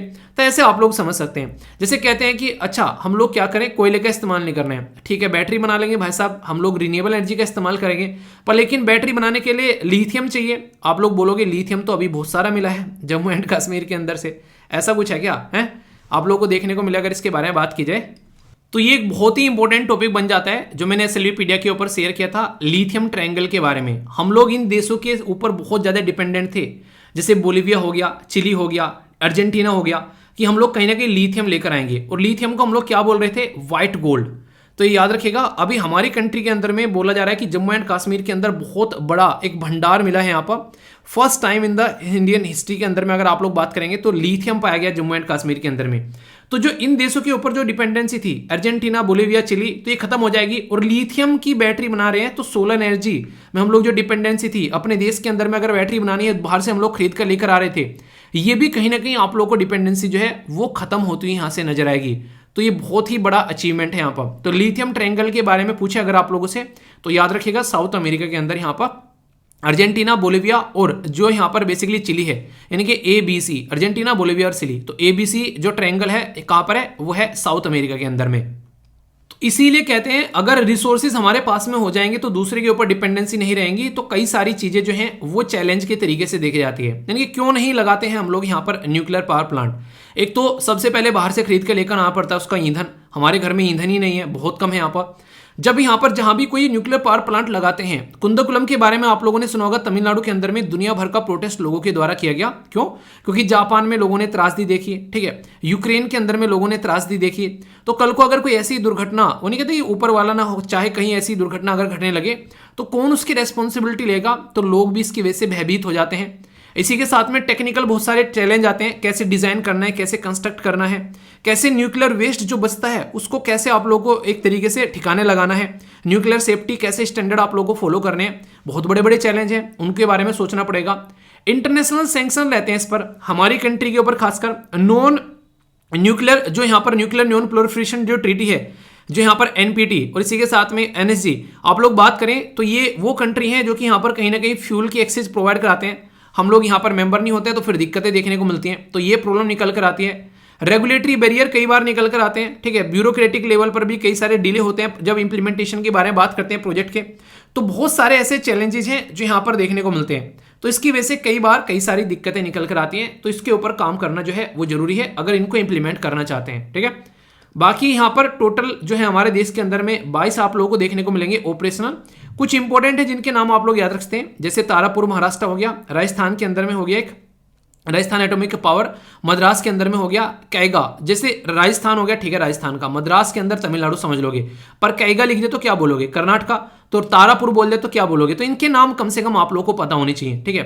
कुंदाकुलम तमिलनाडु के अंदर में, नरोरा उत्तर प्रदेश के अंदर में, इसी के साथ में यहाँ पर काकरापार ये गुजरात के अंदर में। तो ये नाम एटलीस्ट आप लोगों को यहाँ पर पता होने चाहिए। अगर ये नाम नहीं पता होंगे तो फिर आप लोगों को मैच नहीं कर पाओगे चीजों को। सिग्निफिकेंस क्या है, हमारे देश के अंदर में अभी हम लोग क्या कर रहे हैं, बेसिकली थोरियम देखने को थोरियम देखने को मिल रहा है। तो कल को चलकर अगर हम लोग अपने देश के अंदर में यहां पर अवेलेबिलिटी ऑफ थोरियम का इस्तेमाल कर अपने ऐसे जो एक न्यूक्लियर ढांचा क्रिएट करते हैं, तो बाहर वाले देश से यार हम लोग हाथ फैलाते हैं, वो हाथ फैलाना हमारा बंद हो जाएगा, अपने ही देश के अंदर में हम लोग चीजें कर पाएंगे।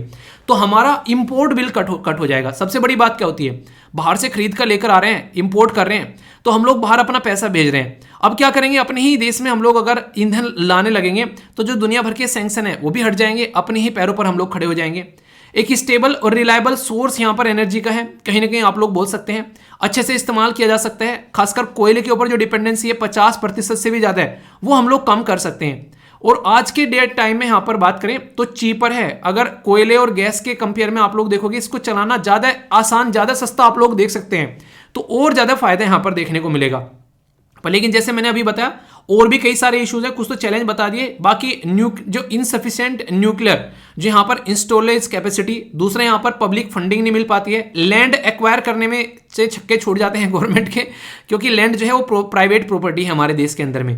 तो ये दिक्कतें देखने को मिलती हैं। इंपैक्ट जो क्लाइमेट चेंज का पर्टिकुलर एरिया के अंदर में, इनसफिशिएंट स्केल, न्यूक्लियर वेस्ट, तो कई सारे ऐसे चैलेंजेस हैं जिसके बारे में टाइम टू टाइम आप लोगों से बातें की जाती हैं। तो ये कहीं ना कहीं आप लोग बोल सकते हैं कि हर सिक्के के दो पहलू होते हैं, ठीक है। अब कौन सा आप लोग समझ सकते हैं वो देखने वाली बात है, और कैसे इंप्लीमेंट कर सकते हैं वो वाली बातें हैं, ठीक है।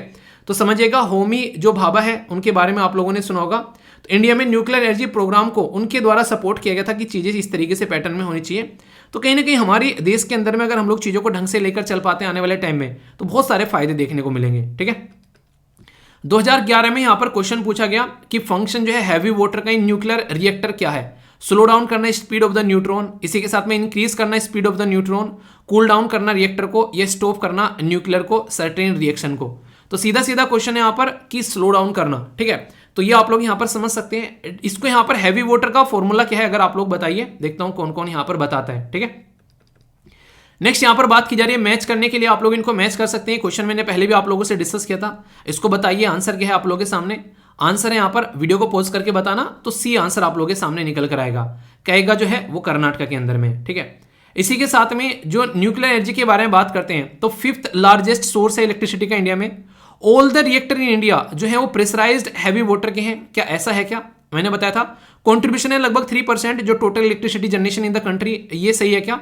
तो करेक्ट स्टेटमेंट बतानी है। ओनली 1, ओनली 2, ऑल 3, ये फिर नन। सही आंसर क्या है आप लोग बताइए। सही आंसर है यहाँ पर बी, क्योंकि मैंने अभी क्या बताया था यहाँ पर, ये अलग अलग आप लोगों को देखने को मिलेंगे। कोई किसी पैटर्न का है, कोई किसी पैटर्न का है, सारे एक पैटर्न के नहीं है। तो आंसर क्या हो गया? ये सेकंड स्टेटमेंट यहाँ पर गलत हो गई। बाकी यहाँ पर जो बी आंसर यहाँ पर देखने को मिलेगा।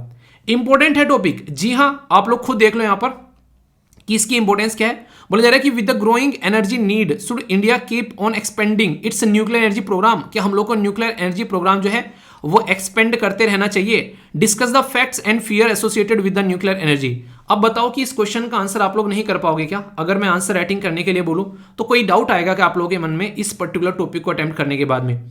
तो चैलेंज भी बता दिया मैंने, ये भी बता दिया क्या क्या फायदे हैं, कितने नंबर पर है, यहाँ पर कहाँ से हम लोग जिस तरीके से चीज़ों को लेकर चल रहे हैं।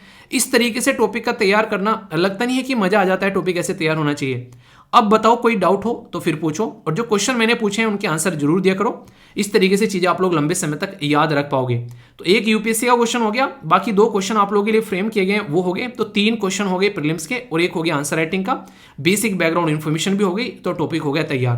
तो अब बताओ कोई डाउट हो, वरना फीडबैक जरूर देना जैसा भी लगा है, ठीक है। दोस्तों जब मार्केट में कोई नई टेक्नोलॉजी आती है तो इसी के साथ में वो एक नया जॉब की अपॉर्चुनिटी को भी लेकर साथ में आती है। तो ऐसे ही जैसे जैसे मार्केट में सोलर सिस्टम के बारे में, रिन्यूएबल एनर्जी के बारे में बातें की जा रही है, साथ साथ ये भी देखने को मिल रहा है कि उससे रिलेटेड जॉब जो है वो भी बढ़ती जा रही है। सोचो सोलर पैनल लगाने हैं किसी को, उसको बजाकर फिर टेस्ट करना है, फिर उसकी सर्विस प्रोवाइड करानी है। बैटरीज के बारे में अगर हम लोग बात करते हैं तो वो वाला सिस्टम आप लोगों को देखने को मिलेगा। तो बहुत सारी ऐसी चीज़ें हैं जो टाइम टू टाइम आप लोगों को बढ़ती हुई यहाँ पर नजर आ रही है। तो इसमें बोला यह जा रहा है कि 8 फोल्ड राइज देखने को मिला है जॉब के अंदर में, जो सोलर और विंड एनर्जी के सेक्टर में यहां पर लोगों को मिल रही है। तो इंपॉर्टेंट टॉपिक है, द हिंदू न्यूज़पेपर के अंदर कवर किया गया।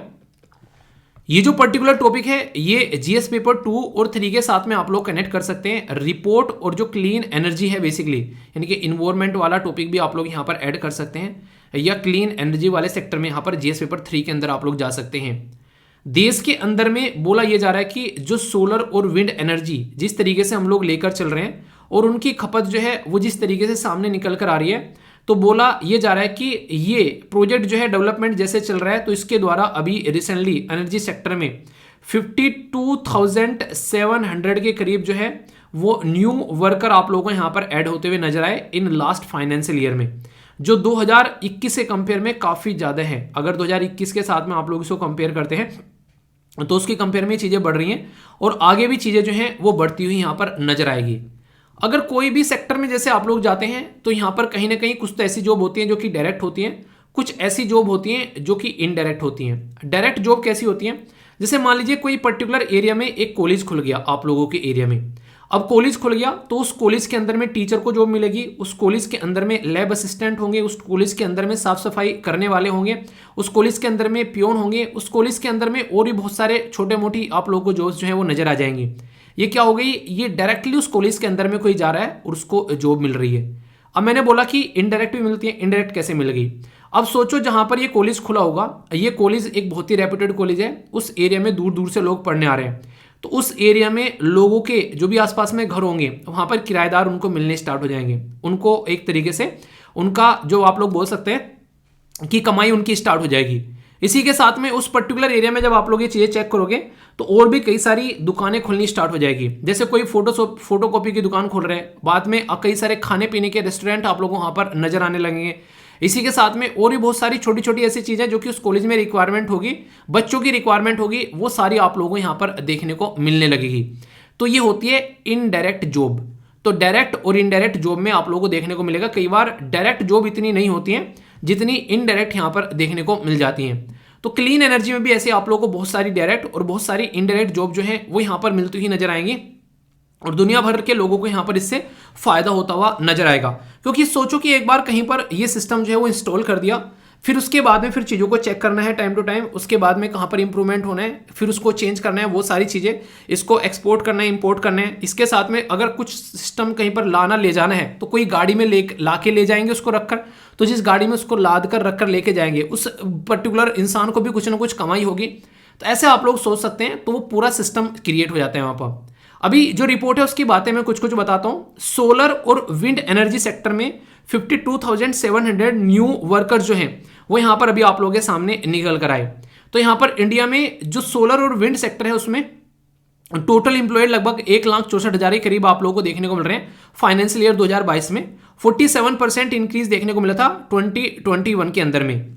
नियरली 99% न्यू वर्क फोर्स जो यहाँ पर निकल कर आ रही है, इंप्लॉयड किए जा रहे हैं सोलर सेक्टर के अंदर में।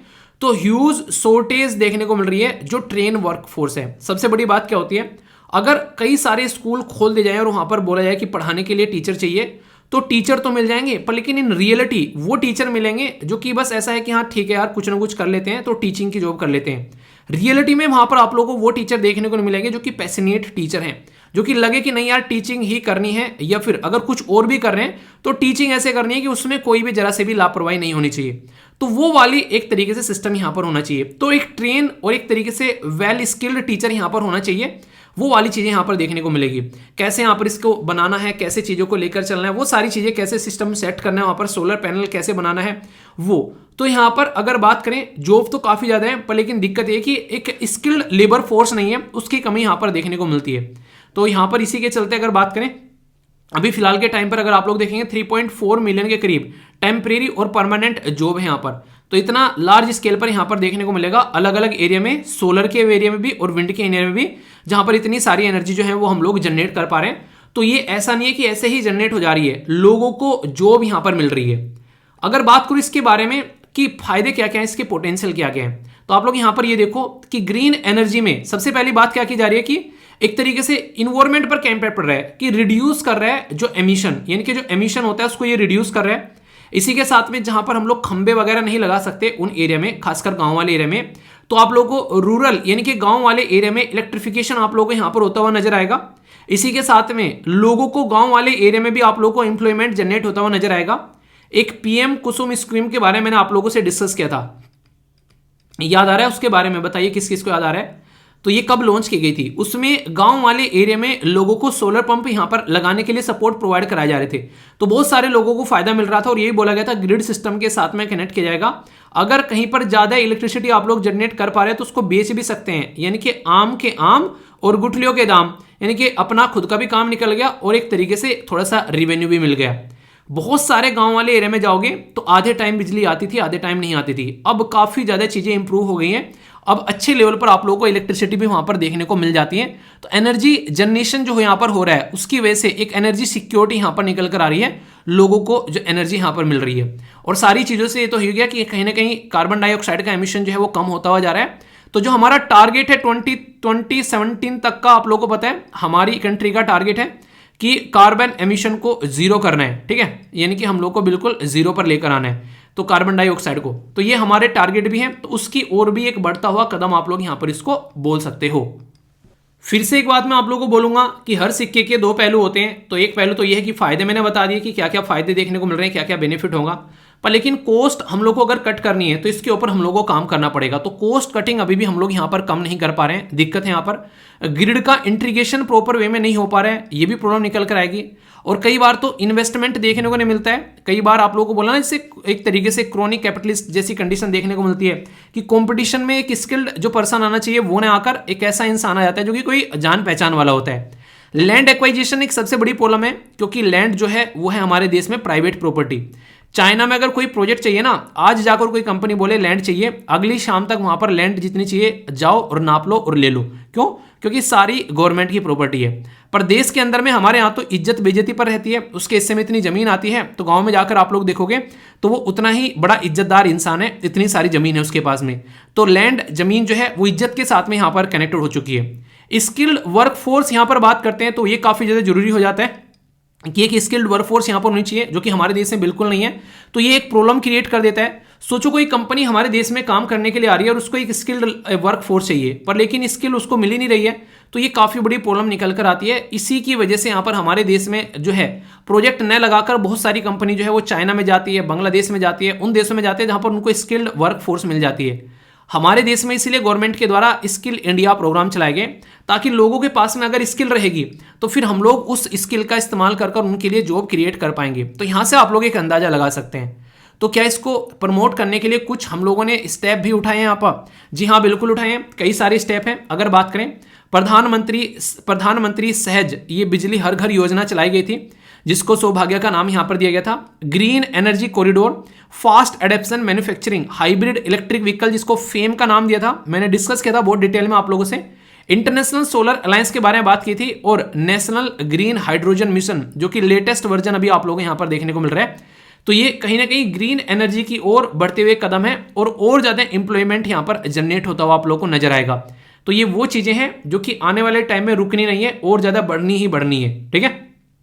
ये एक ऐसा टॉपिक है जो कि यूपीएससी के भी बढ़िया फेवरेट टॉपिक आप लोग यहां पर बोल सकते हो। बात की जा रही है कि जो पारंपरिक जो ऊर्जा की समस्या को दूर करने के लिए भारत के अंदर में हरित ऊर्जा गलियारे पर एक टिप्पणी आप लोगों को करनी है, यानी कि आप लोगों को एक नोट लिखना है यहाँ पर इंडिया ग्रीन एनर्जी कॉरिडोर के बारे में, ताकि जो एक तरीके से प्रॉब्लम है कन्वेंशनल एनर्जी को लेकर कि बिजली भाग गई भाई साहब अब क्या करेंगे तो वो दिक्कत ना देखने को मिले, ठीक है। तो इसके ऊपर आप लोगों को टिप्पणी करनी है। आइए क्वेश्चन है कुछ, इससे टॉपिक और सटीक आप लोगों का हो जाएगा। पढ़ लेना ही काम नहीं है, क्वेश्चन प्रैक्टिस करना पूरा टॉपिक तैयार करता है। पोटेंशियल बेनिफिट है ग्रीन एनर्जी इन इंडिया, तो reduce in the emission, energy security, employment और अर्बन इलेक्ट्रिफिकेशन। सही आंसर क्या है अगर बोला जाए? इनमें बोला ए में बोला गया 1 2 3, में बोला गया 2 3 4, सी में बोला गया 1 3 4 और डी में बोला गया all of the above. Next question आप लोगों के सामने, दोनों के आंसर बताऊंगा, पहले अटेम्प्ट कर लो। हमारे देश में क्या क्या स्टेप उठाए गए हैं? प्रधानमंत्री सहज बिजली हर घर योजना, green energy corridor, international solar alliance या नेशनल ग्रीन हाइड्रोजन मिशन। सही आंसर क्या है? 1 2 3, 2 3 4, 1 3 4 या फिर ऑल ऑफ द अबोव। सही आंसर क्या है आप लोगों के हिसाब से? तो आप लोगों को यह बताना है। पहला जो क्वेश्चन है उसमें अर्बन इलेक्ट्रिफिकेशन के बारे में बात नहीं की गई थी। अगर बात करेंगे आप लोग यहां पर तो ये देख सकते हैं, तो आंसर क्या हो गया? आंसर यहां पर ए हो गया, यानी कि 1 2 3। नेक्स्ट क्वेश्चन में मैंने सारी की सारी बातें आप लोगों को बताई कि ये सारे के सारे पॉइंट्स आप लोगों के सामने हैं, तो कोई भी कंफ्यूजन आप लोगों को यहां पर नहीं होना चाहिए। ये हो गया डी और ये हो गया आंसर राइटिंग का क्वेश्चन। आंसर राइटिंग अगर करा करो तो कोशिश किया करो कि एक दूसरे का आंसर एनालिसिस भी कर लिया करो, क्योंकि अपनी गलतियों से नहीं दूसरों की गलतियों से सीखते हुए अगर आगे बढ़ोगे तो बहुत आगे जाओगे। ठीक है, चाणक्य साहब के द्वारा बोला गया है। तो इसलिए कहता हूं कि दूसरे की गलती भी थोड़ी देख लिया करो ताकि आप लोग उस गलती को रिपीट ना करो। तो ये था पूरा टॉपिक। कंफ्यूजन माइंड में नहीं होना चाहिए, अगर कंफ्यूजन होगा तो यहीं छोड़ के जाना है, अपने साथ लेके नहीं। यहां आए हो तो कंफ्यूजन लेके मत जाना, ठीक है दोस्तों। ये एक ऐसा टॉपिक है जो कि जीएस पेपर 3 के साथ में जो सिक्योरिटी वाला रीजन है उसके साथ में आप लोग कनेक्ट करके देख सकते हैं। इसी के साथ में इंटरनेशनल रिलेशन जीएस पेपर 2 के साथ भी आप लोग यहाँ पर इसको कनेक्ट करके देख सकते हैं। और डिफेंस एक्सरसाइज के बारे में आप लोगों से प्रीलिम्स वगैरह में भी आप लोगों से क्वेश्चन पूछा जा सकता है। बात करूंगा यहाँ पर इंडिया और यूएसए के बीच में पहली बार एक एक्सरसाइज कंडक्ट की गई उसके बारे में। एक्सरसाइज का नाम क्या है यहाँ पर? इसका नाम है तरकश। तो तरकश नाम की जो एक्सरसाइज है रिसेंटली अभी यहाँ पर नेशनल सिक्योरिटी गार्ड और इसी के साथ में यूएसए की स्पेशल जो यहाँ पर जो ऑपरेशन फोर्स है उसके द्वारा यहाँ पर ये आप लोगों को देखने को मिला चेन्नई के अंदर में। तो काफ़ी डिटेल में ये आर्टिकल जो है वो कवर किया गया इंडियन एक्सप्रेस के द्वारा। तो मैं आप लोगों को यहाँ पर बातें बताऊंगा। सबसे बड़ी बात क्या है यहाँ पर, इसके अंदर में कुछ नई चीज़ें देखने को मिली, जैसे कि यानी कि न्यूक्लियर और बायोलॉजिकल वेपन भी अगर कल को इस्तेमाल किए जाने हैं तो उसके साथ में कैसे टक्कर ली जा सकती है, वो बातें यहाँ पर इस पर्टिकुलर ये सिस्टम के अंदर में जिनकी एक तरीके से देखा गया कि कल को अगर कोई ऐसी प्रॉब्लम आती है तो उसके साथ में कैसे टैकल करना है। एक शब्द है जिसको बोला जाता है CBRN। क्या है ये? इसको बोलते हैं केमिकल, बायोलॉजिकल या फिर रेडियोलॉजिकल या फिर न्यूक्लियर वेपन। अगर कल को चलकर कोई ऐसी कंडीशन बनती है, ऊपर वाला न चाहे कि किसी देश के साथ में कोई ऐसी सिचुएशन बने, पर लेकिन अगर हो जाता है तो उसके साथ में डील कैसे करना है उसके लिए पहले से ही प्रिपेयर रहना। तो ये एक्सरसाइज इसी पर्टिकुलर पर्पज के लिए तरकश नाम की एक्सरसाइज यहाँ पर काउंटर टेररिज्म, यानी कि एक तरीके से कल को कोई टेररिस्ट अगर कोई ऐसा अटैक होता है कि उसमें बायोलॉजिकल वेपन यूज कर लेता है तो इंडियन नेशनल सिक्योरिटी गार्ड यानी कि एनएसजी और यूएसए की स्पेशल ऑपरेशन फोर्सेस के द्वारा यहाँ पर इसके लिए एक एक्सरसाइज की गई। एक्सरसाइज क्या होता है? ये बिल्कुल जैसे आप लोग टेस्ट करते हैं ना प्रैक्टिस पेपर, बिल्कुल ऐसे ही आप लोगों को यहाँ पर देखने को मिलती है। इससे फायदा ये रहता है कि कल को फ्यूचर में कुछ ऐसा होता हो तो यहाँ पर उसके लिए हम लोग ऑलरेडी तैयार हैं, कहीं ना कहीं उसके साथ में डील कर सकते हैं। हमारे पास में कुछ ना कुछ प्रिपरेशन है। एक तो होता है कि बिल्कुल भी नहीं पता क्या होना है, भाई साहब आओ और मार के चले जाओ। एक है कि यहाँ थोड़ा थोड़ा हम लोग को पता है, कुछ ना कुछ तो कर ही लेंगे, ठीक है, तो वो वाली बातें हैं। तो यहाँ पर कहीं ना कहीं कैसे टेररिस्ट कोई एक्टिविटी होती है उसको न्यूट्रलाइज करना है, इसी के साथ में कैसे सेफली चीज़ों को लेके चलना है, कैसे डीएक्टिवेट करना है कोई केमिकल वेपन अगर आता है, वो सारी चीज़ें। तो पहली बार देश के अंदर में कोई ऐसी एक्सरसाइज आप लोगों को यहाँ पर देखने को मिल रही है। अभी यहाँ पर जिस तरीके से रसिया और यूक्रेन की लड़ाई चल रही है तो उसमें कई सारी जगह पर ये बातें बोली गई, केमिकल अटैक किया गया यहाँ पर और रसिया को ब्लेम किया गया है। तो यहाँ पर कहीं ना कहीं आने वाले टाइम में जैसी सिचुएशन बन रही है चाइना और यूएसए के बीच में, और जैसी हमारी और चाइना की सिचुएशन, हमारी और पाकिस्तान की सिचुएशन, तो कल को चलकर कोई ऐसी कंडीशन अगर देखे, चाइना ऑलरेडी ऐसे वेपन बहुत सारे तैयार कर रहे हैं, चाइना नेक्स्ट लेवल पर इन सब चीज़ों की तैयारी किए बैठा हुआ है, तो कम से कम जिनको आप लोग वेपन ऑफ मास डिस्ट्रक्शन बोलते हैं उनके लिए तो कम से कम हम लोग को तैयार कर रहना चाहिए। और ऐसा नहीं है हमारी ही बात की जा रही है, ऑलरेडी ऐसे वेपन जो है सीरिया के अंदर में इस्तेमाल किए जा चुके हैं 2017 में, मैंने आप लोगों को बताया भी था। वहां पर बहुत सारे लोगों की यहाँ पर जान गई थी, हालांकि सीरिया ने इसको एक्सेप्ट करने से मना कर दिया था कि हाँ ऐसा भी कुछ है यहाँ पर लेकिन ये दुनिया बोलती रही अब ऐसा कुछ है या फिर नहीं है, पर लेकिन इंटरनेशनल पीस और सिक्योरिटी के लिए बहुत ही बड़ी थ्रेट यहाँ पर हो जाती है। तो इसीलिए एक्सरसाइज जो है वो काफ़ी इंपॉर्टेंट यहाँ पर मानी जा रही है। और जो भी एक्सरसाइज होती है ये खासकर इंटरनेशनल लेवल पर वो यूएन के मापदंडों के हिसाब से होती है। ऐसा नहीं कि किसी को हर्ट पहुंचाने, किसी को यहाँ पर एक तरीके से थ्रेट करने के लिए कोई ऐसी एक्सरसाइज यहाँ पर देखने को मिलती है। तो एक्सरसाइज तरकस का नाम जरूर याद रखिएगा, और पहली बार देखने को मिल रही है वो भी इंडिया के अंदर में, चेन्नई के अंदर में, तो इसलिए इसके बारे में क्वेश्चन पूछने के चांसेस बन जाते हैं। ठीक है, ये जो आर्टिकल है काफ़ी डिटेल में यहाँ पर द हिंदू न्यूज़पेपर के अंदर में कवर किया गया और बात की जा रही है यहाँ पर बर्ड फेस्टिवल के बारे में। यानी कि जैसे आप लोग अपने फेस्टिवल को एंजॉय करते हैं, ऐसे ही चिड़ियाओं के लिए भी फेस्टिवल देखने को मिल रहा है। किस रीजन में? ये है सुंदरबन रीजन में। सुंदरबन वही रीजन है जिसको सुंदरबन डेल्टा भी आप लोग बोलते हैं। किसके द्वारा ये फेस्टिवल ऑर्गेनाइज कराया जा रहा है, किस पर्टिकुलर रीजन में देखने को मिल रहा है, और भी कई सारी तमाम बातें मैं आप लोगों को यहाँ पर बताता हुआ चलूंगा कुछ बेसिक इन्फॉर्मेशन के साथ में। सबसे पहले यहाँ पर अगर बात करें तो यहाँ पर लगभग बोला गया कि 145 के करीब डिफरेंट बर्ड स्पीसीज जो हैं वो यहाँ पर देखने को मिली सुंदरबन बर्ड फेस्टिवल के अंदर में। सबसे इंपॉर्टेंट कि लोकेशन कहाँ पर है, यहाँ पर इंडिया और बांग्लादेश का जो रीजन है यहाँ पर बे ऑफ बंगाल वाला, उस रीजन में आप लोगों को सुंदरबन डेल्टा देखने को मिलता है। ये जो सुंदरबन डेल्टा है यहाँ पर दो रिवर है मेन, गंगा और ब्रह्मपुत्रा। वैसे अगर बोला जाए तो यहाँ पर मेघना रिवर भी आप लोगों को देखने को मिलती है। तो बे ऑफ बंगाल में यहाँ पर ये पर्टिकुलर डेल्टा बनाती है।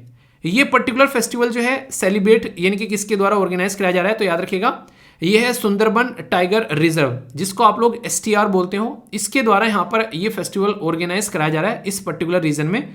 तो बर्ड फेस्टिवल है जो कि यहाँ पर आप लोगों के सामने यहाँ पर ये देखने को मिल रहा है। हमारी कंट्री के अंदर में कुछ भी ऐसी चीज़ें अगर होती हैं तो आप लोग याद रखिएगा जियोलॉजिकल सर्वे ऑफ इंडिया। तो बर्ड फेस्टिवल जो है वो एक बेस लाइन डेटा प्रोवाइड कराता है बर्ड स्पीसीज की डाइवर्सिटी कैसी है, यानी कि फेस्टिवल हो गया इसी बहाने से गिन भी लिया कि कितनी कितनी यहाँ पर चिड़ियाँ हैं।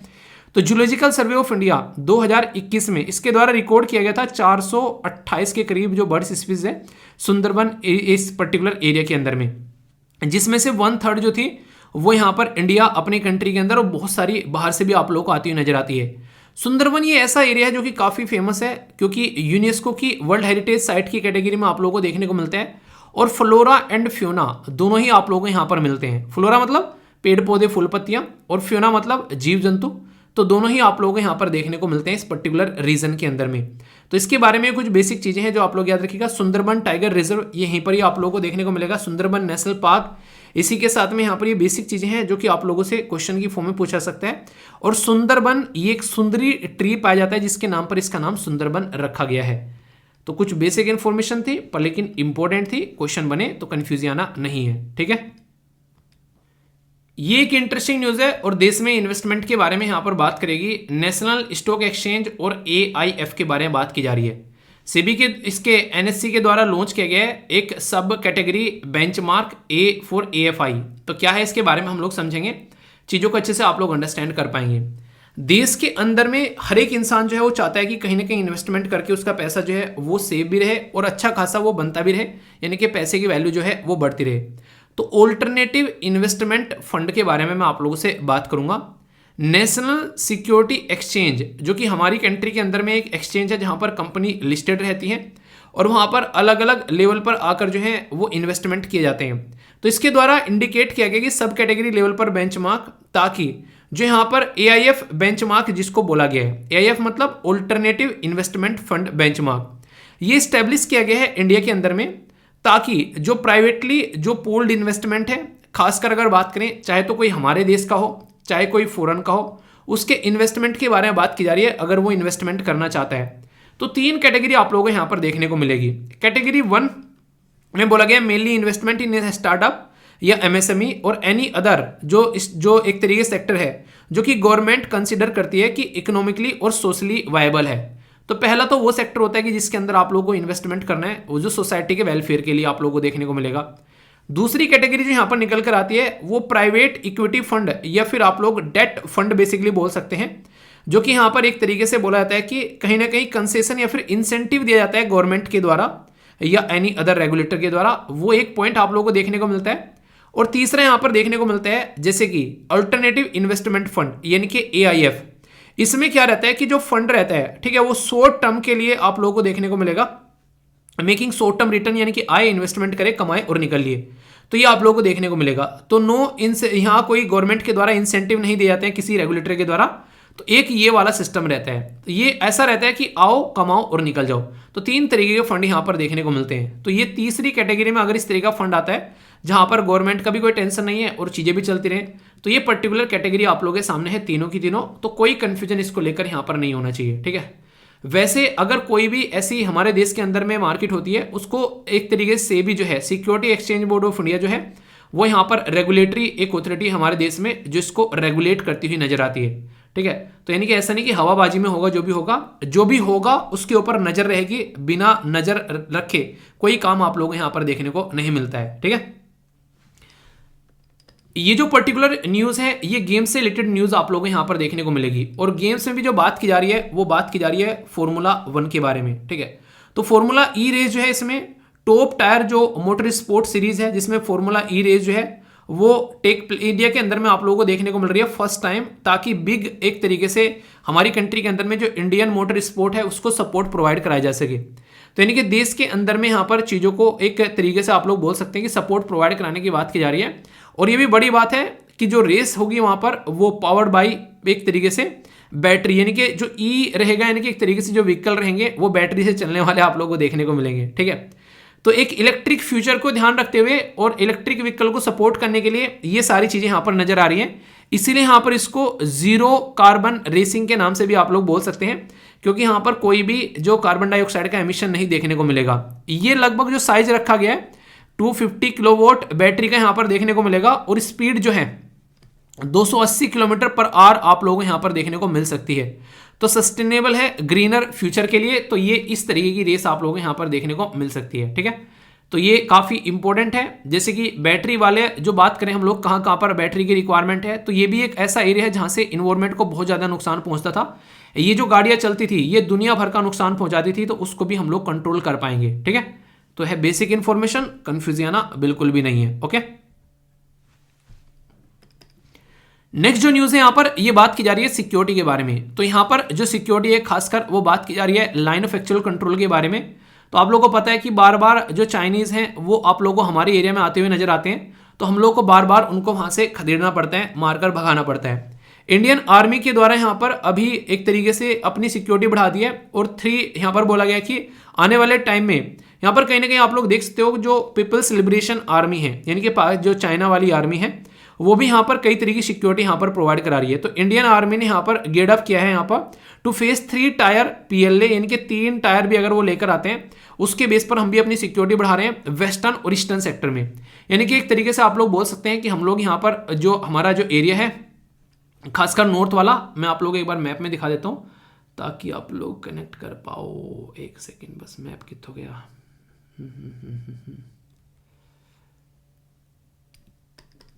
एक तो ये वाला सेक्टर आप लोग यहाँ पर देखने को मिलेगा जहां पर चाइना की बदतमीजी रहती है, और दूसरा यहाँ पर ये वाला सेक्टर देखने को मिलेगा। तो दोनों लेवल पर हम लोग अपने आप को तैयार कर रहे हैं, ताकि जो चाइना की जो बदतमीजी है, चाइना की जो बदतमीजी की पराकाष्ठा है, उसको हम लोग एक तरीके से मुंह तोड़ जवाब दे सकें। तो ये बातें आप लोग यहाँ पर बोल सकते हैं, उसी के लिए हम लोग यहाँ पर चीज़ों को तैयार कर रहे हैं। तो लगभग LAC जो है 3488 यानी कि 3488 किलोमीटर बॉर्डर जो है वो चाइना के साथ में लद्दाख, हिमाचल प्रदेश, उत्तराखंड, सिक्किम और अरुणाचल प्रदेश में आप लोगों को यहाँ पर देखने को मिलता है हमारे देश का। तो इसको कैसे टैकल करना है ये इसके ऊपर हम लोग काम कर रहे हैं। डिप्लॉयमेंट किया जाएगा यहाँ पर 1 border regiment back by the 2 division 4 एक तरीके से कंबाइंड आर्म्ड ब्रिगेड, ताकि कल को चाइना जो है उसको मुंह तोड़ जवाब यहाँ पर दिया जा सके।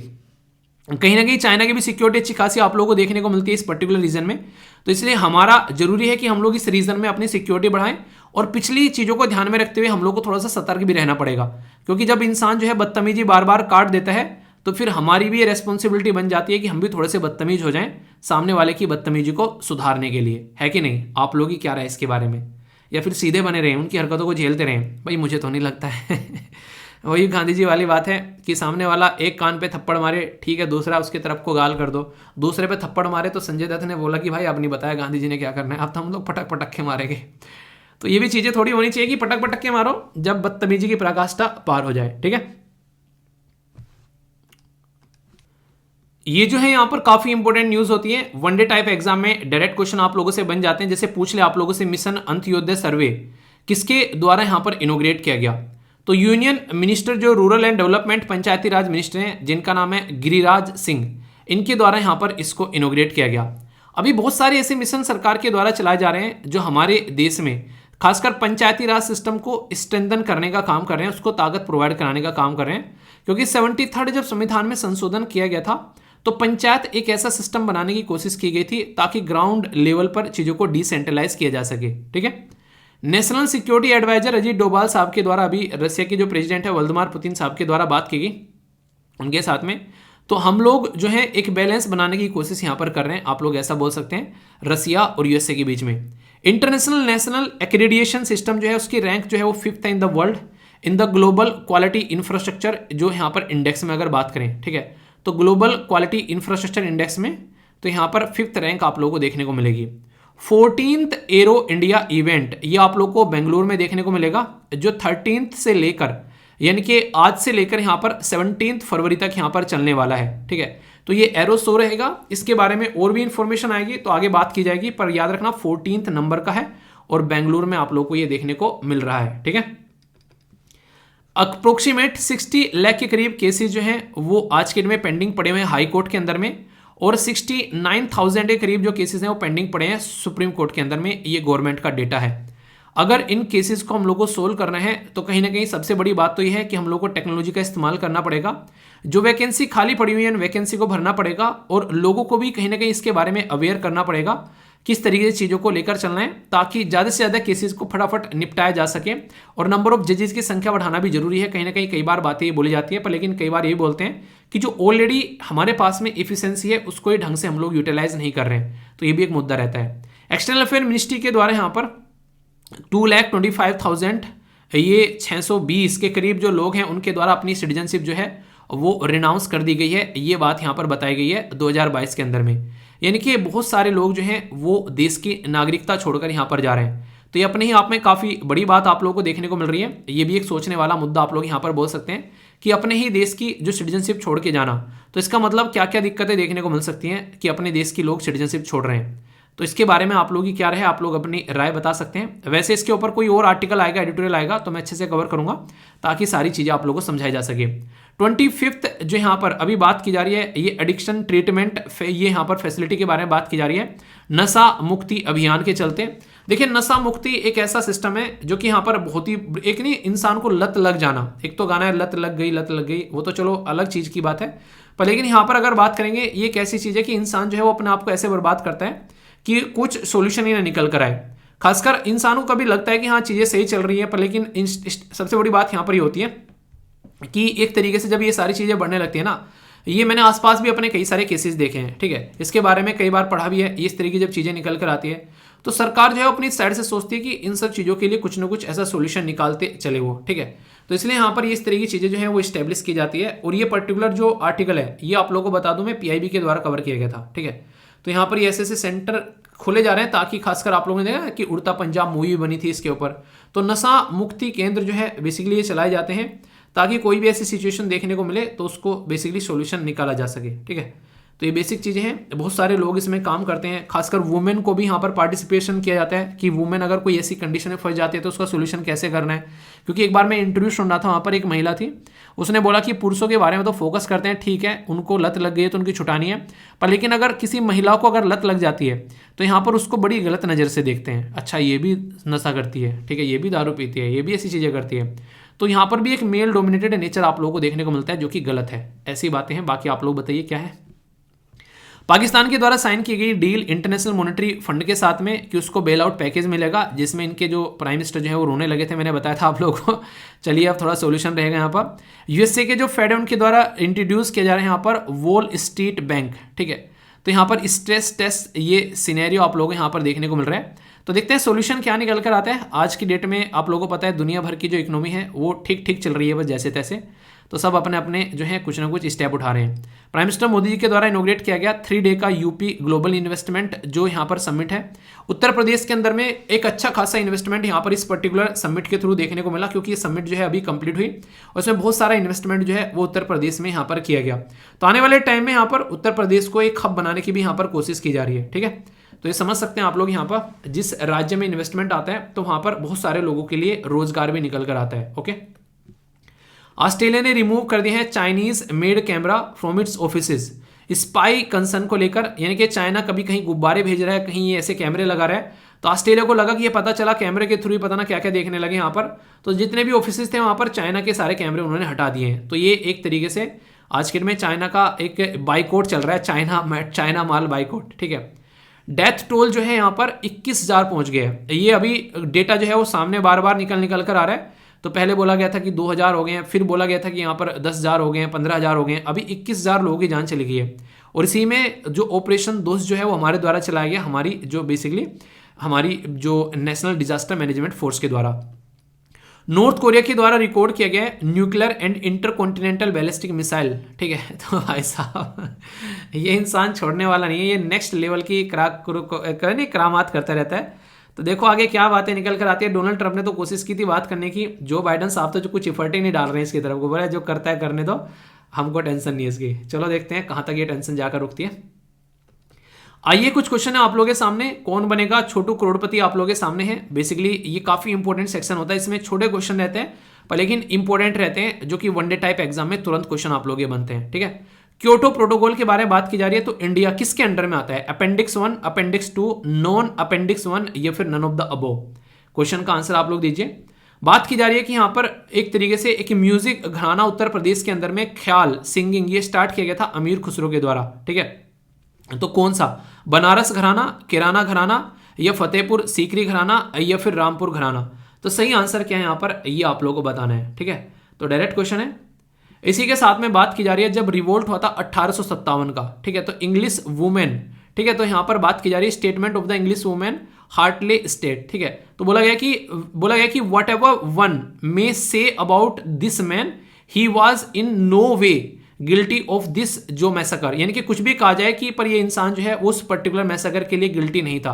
ये कई सारे अंग्रेज थे ना, वो भी हमारे हिसाब से सोच रहे थे, हमारे हम लोग कुछ गलत नहीं कर रहे हैं। तो यहाँ पर नाना साहब या फिर यहाँ पर रामचंद्र पांडुरंग या फिर यहाँ पर अमर सिंह या फिर यहाँ पर मनीराम दत्त, तो किसके बारे में यहाँ पर ये बातें बोली गई थी? और ये हम नहीं बोल रहे हैं, अंग्रेजी वुमेन के द्वारा बोली गई, जो कि वहां पर एक तरीके से चीजों को देख रही थी, ठीक है।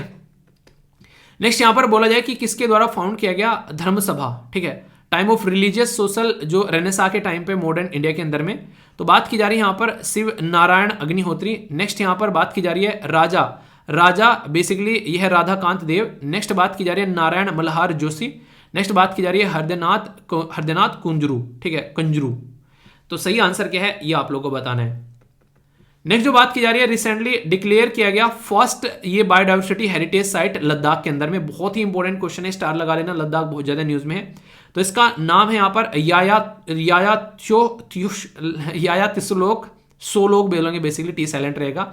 पोंगोंग सो लेक, इसी के साथ में यहाँ पर तुलियान झील लेक। नेक्स्ट यहाँ पर ये है यहाँ पर मोरेरी लेक, ठीक है। तो सही आंसर क्या है ये आप लोग को बताना है। सी सेट का क्वेश्चन है, इसको भी आप लोग अटेम्प्ट करो और आंसर आप लोगों के सामने है, फिर यहां पर आंसर भी बताऊंगा। तब तक हम लोग मैप बेस्ड क्वेश्चन देखते हैं और बात करते हैं गोवा आइलैंड के बारे में। गोवा आइलैंड यानी कि गोवा के जो पास में आप लोग यहां पर आइलैंड देखने को मिलेगा, जिसका नाम गोवा आइलैंड यहां पर देखने को मिल रहा है। इसको लोकली अलग नाम से भी पुकारा जाता है। ये क्या है यहाँ पर? वोटलोफू, ठीक है। तो ये नाम भी आप लोग यहां पर देखने को मिलेगा, वोटलोफू के नाम से बोले। तो ये ऐसा मत सोचना कि यार ये तो कोई विदेशी आइलैंड के बारे में यहां पर बात की जा रही है, अपने ही देश के अंदर में है ये सब भी, ठीक है। तो इसके बारे में याद रखते हैं, कुछ ऐसा आप लोगों को यहाँ पर नज़ारा देखने को मिलेगा। और एक इंटरेस्टिंग चीज़ यहाँ पर ये है, अपने देश के अंदर तो देखने को मिल ही रहा है, पर लेकिन जब मैंने सर्च किया, एक आप लोगों को यहाँ भी देखने को मिलेगा तंजानिया के अंदर भी। तो कल को कंफ्यूजन में न आ जाए, इंटरनेशनल लेवल पर भी गोवा आइलैंड है और वो तंजानिया के पास में आप लोगों को देखने को मिलेगा। इसके ऊपर स्टार लगा लेना, ठीक है। अपने बारे में तो जानते हो, ठीक है, पड़ोसियों के कहीं देखने को मिल जाए तो कैसे रहेगा। तो देखो यहाँ पर कितने सारे लोग यहाँ पर रह रहे हैं, एक तरीके से देखो घर वगैरह यहाँ पर बसे हुए हैं, देखने में बड़ी सुंदर लगती है। वाह यार कितना शानदार सुनहरा एक तरीके से लुभावना दृश्य है। पर लेकिन सोचो ये एक आइलैंड हो गया यहाँ पर, ठीक है। अब ये आइलैंड सारे दिक्कत में है, जैसे जैसे पानी का लेवल बढ़ रहा है वैसे वैसे इन आइलैंड की डूबने की जो है वो आशंकाएं बढ़ती जा रही है। और कल को चलकर अगर कोई बाढ़ आती है, कोई सुनामी आती है, किसी तरह की कंडीशन ऐसी बनती है, बाढ़ तो नहीं खैर, अगर कोई साइक्लोन आता है तो दिक्कत होती है। तो सबसे बड़ी प्रॉब्लम यहाँ पर वो निकल कर आती है। तो ये चीज़ें आप लोग समझ सकते हैं। तो हर सिक्के के दो पहलू होते हैं, इसीलिए मैं बोलता हूँ। तो जिसको अच्छा लगता है अच्छी बात है, चलो सही है, पर लेकिन बुरी भी कंडीशन यहाँ पर देखने को मिलती है, ठीक है। तो इसलिए वही कहते हैं कि हर एक चीज़ को बस ऐसे मत जज कर लिया करो देख कर कि हाँ अच्छा ऐसा होगा तो ये ऐसा हो जाएगा, उसकी दूसरी साइड भी आप लोगों को पता होनी चाहिए। चलिए क्वेश्चन के आंसर करते हैं। यहाँ पर बात की जा रही है क्योटो प्रोटोकॉल के बारे में। तो क्योटो प्रोटोकॉल जो है वो किसके साथ में लिंक है? तो United nation framework convention on climate change के साथ में लिंक है। तो क्योटो प्रोटोकॉल के अंदर 3 कैटेगरी है, अपेंडिक्स 1, अपेंडिक्स 2 और नॉन अपेंडिक्स 1। तो इंडिया जो है वो आप लोगों को अपेंडिक्स 2 के अंदर में देखने को मिलेगी। तो आंसर यहाँ पर बी हो गया। ठीक है, नेक्स्ट आगे चलते हैं। यहाँ पर ये जो पर्टिकुलर क्वेश्चन है इसका ये एक बेसिकली हिस्ट्री क्वेश्चन भी आप लोग यहाँ पर बोल सकते हैं। इसका आंसर आप लोगों के सामने है डी, यानी कि ये है रामपुर घराना। तो अमीर खुसरो जो था वो यहाँ पर बेसिकली ये रामपुर घराने के साथ में यहाँ पर कनेक्टेड है, तो ये आप लोग यहाँ पर बोल सकते हैं। तो ये कल्चर का पार्ट हो जाता है बेसिकली हिस्ट्री के अंदर जब आप लोग जाते हो। नेक्स्ट यहाँ पर जो इनके लिए जो बात बोली गई थी यहाँ पर 1857 की क्रांति के टाइम पर, तो ये बात बोली गई थी नाना साहब के बारे में। ठीक है, तो आंसर यहाँ पर ए हो गया। तो ये ऐसी स्टेटमेंट कि हाँ इंग्लिश वुमेन के द्वारा यहाँ पर ये बात बोली गई थी, तो कहाँ पर आप लोगों को देखने को मिलती है, किस पर्टिकुलर चीज़ से रिलेटेड। तो ऐसे क्वेश्चन अक्सर आप लोगों से पूछे जाते हैं, तो कन्फ्यूजन नहीं होना चाहिए। जो नेक्स्ट क्वेश्चन है आप लोगों के सामने, यहाँ पर इसका नाम आप लोगों को देखने को मिलेगा, ये है बेसिकली राजा राधा कांत देव। ठीक है, तो ये इसका आंसर आप लोगों को बी यहाँ पर नजर आएगा। तो इनके द्वारा यहाँ पर धर्म सभा जो है वो फाउंड की गई थी यहाँ पर लगभग 1830 के टाइम पर बंगाल के अंदर में, ताकि यहाँ पर एक तरीके से जो मूवमेंट है प्रैक्टिस ऑफ सती उसको यहाँ पर सपोर्ट किया जा सके। ठीक है, तो इसलिए यहाँ पर ये काफ़ी डिफरेंट टाइप ऑफ क्वेश्चन आप लोगों को देखने को मिलेगा। ठीक है, तो एक नेक्स्ट लेवल की चीज़ है। बाकी ये आंसर जो है ये काफ़ी इंपॉर्टेंट है, इसको आप लोग याद रखना। ये बात की जा रही है किसके बारे में, ये यहाँ पर यायासो लेक के बारे में। तो यायासो लेक जो है यहाँ पर इसको रिसेंटली अभी यहाँ पर first biodiversity heritage site declare किया गया है लद्दाख के अंदर में। तो इसके चलते यहाँ पर एक काफ़ी अच्छी सपोर्ट देखने को मिलेगी। तो ये हाइट काफ़ी ऊंची देखने को मिलती है, लगभग 4,800 के करीब आप लोगों को देखने को मिलेगी जब हम लोग इसको सी लेवल से काउंट करते हैं। तो इसके चलते सिक्योर प्रोटेक्शन प्रोवाइड कराने की बात की जाती है यहाँ पर, और कहीं ना कहीं यूनाइटेड नेशन डेवलपमेंट प्रोग्राम जो है वो भी आगे चलकर यहाँ पर इसमें सपोर्ट प्रोवाइड कराता है। तो ये मिलकर हमारी country ministry of forest and climate change और ये सब मिलकर कोलेब्रेशन में काम करते हैं कि इन चीज़ों को प्रोटेक्ट किया जा सके। तो लद्दाख के बारे में याद रखिएगा। बाकी आंसर यहाँ पर डी हो गया, ये आप लोग याद रख सकते हैं इस पर्टिकुलर क्वेश्चन का। ये आइलैंड हम लोगों ने देख लिया, कोई कंफ्यूजन नहीं होना चाहिए। बाकी आप लोगों को अगर मौका दिया जाए रहने का, क्या आप लोग रहोगे यहाँ पर जाकर, आप लोग बताइए। आइए अब आप लोगों को अंग्रेज बनाता हूँ, कुछ अंग्रेजी के शब्द सिखाता हूँ जिससे आप लोग अंग्रेजी बोलना लिखना और समझना यहाँ पर अच्छे से सीखेंगे।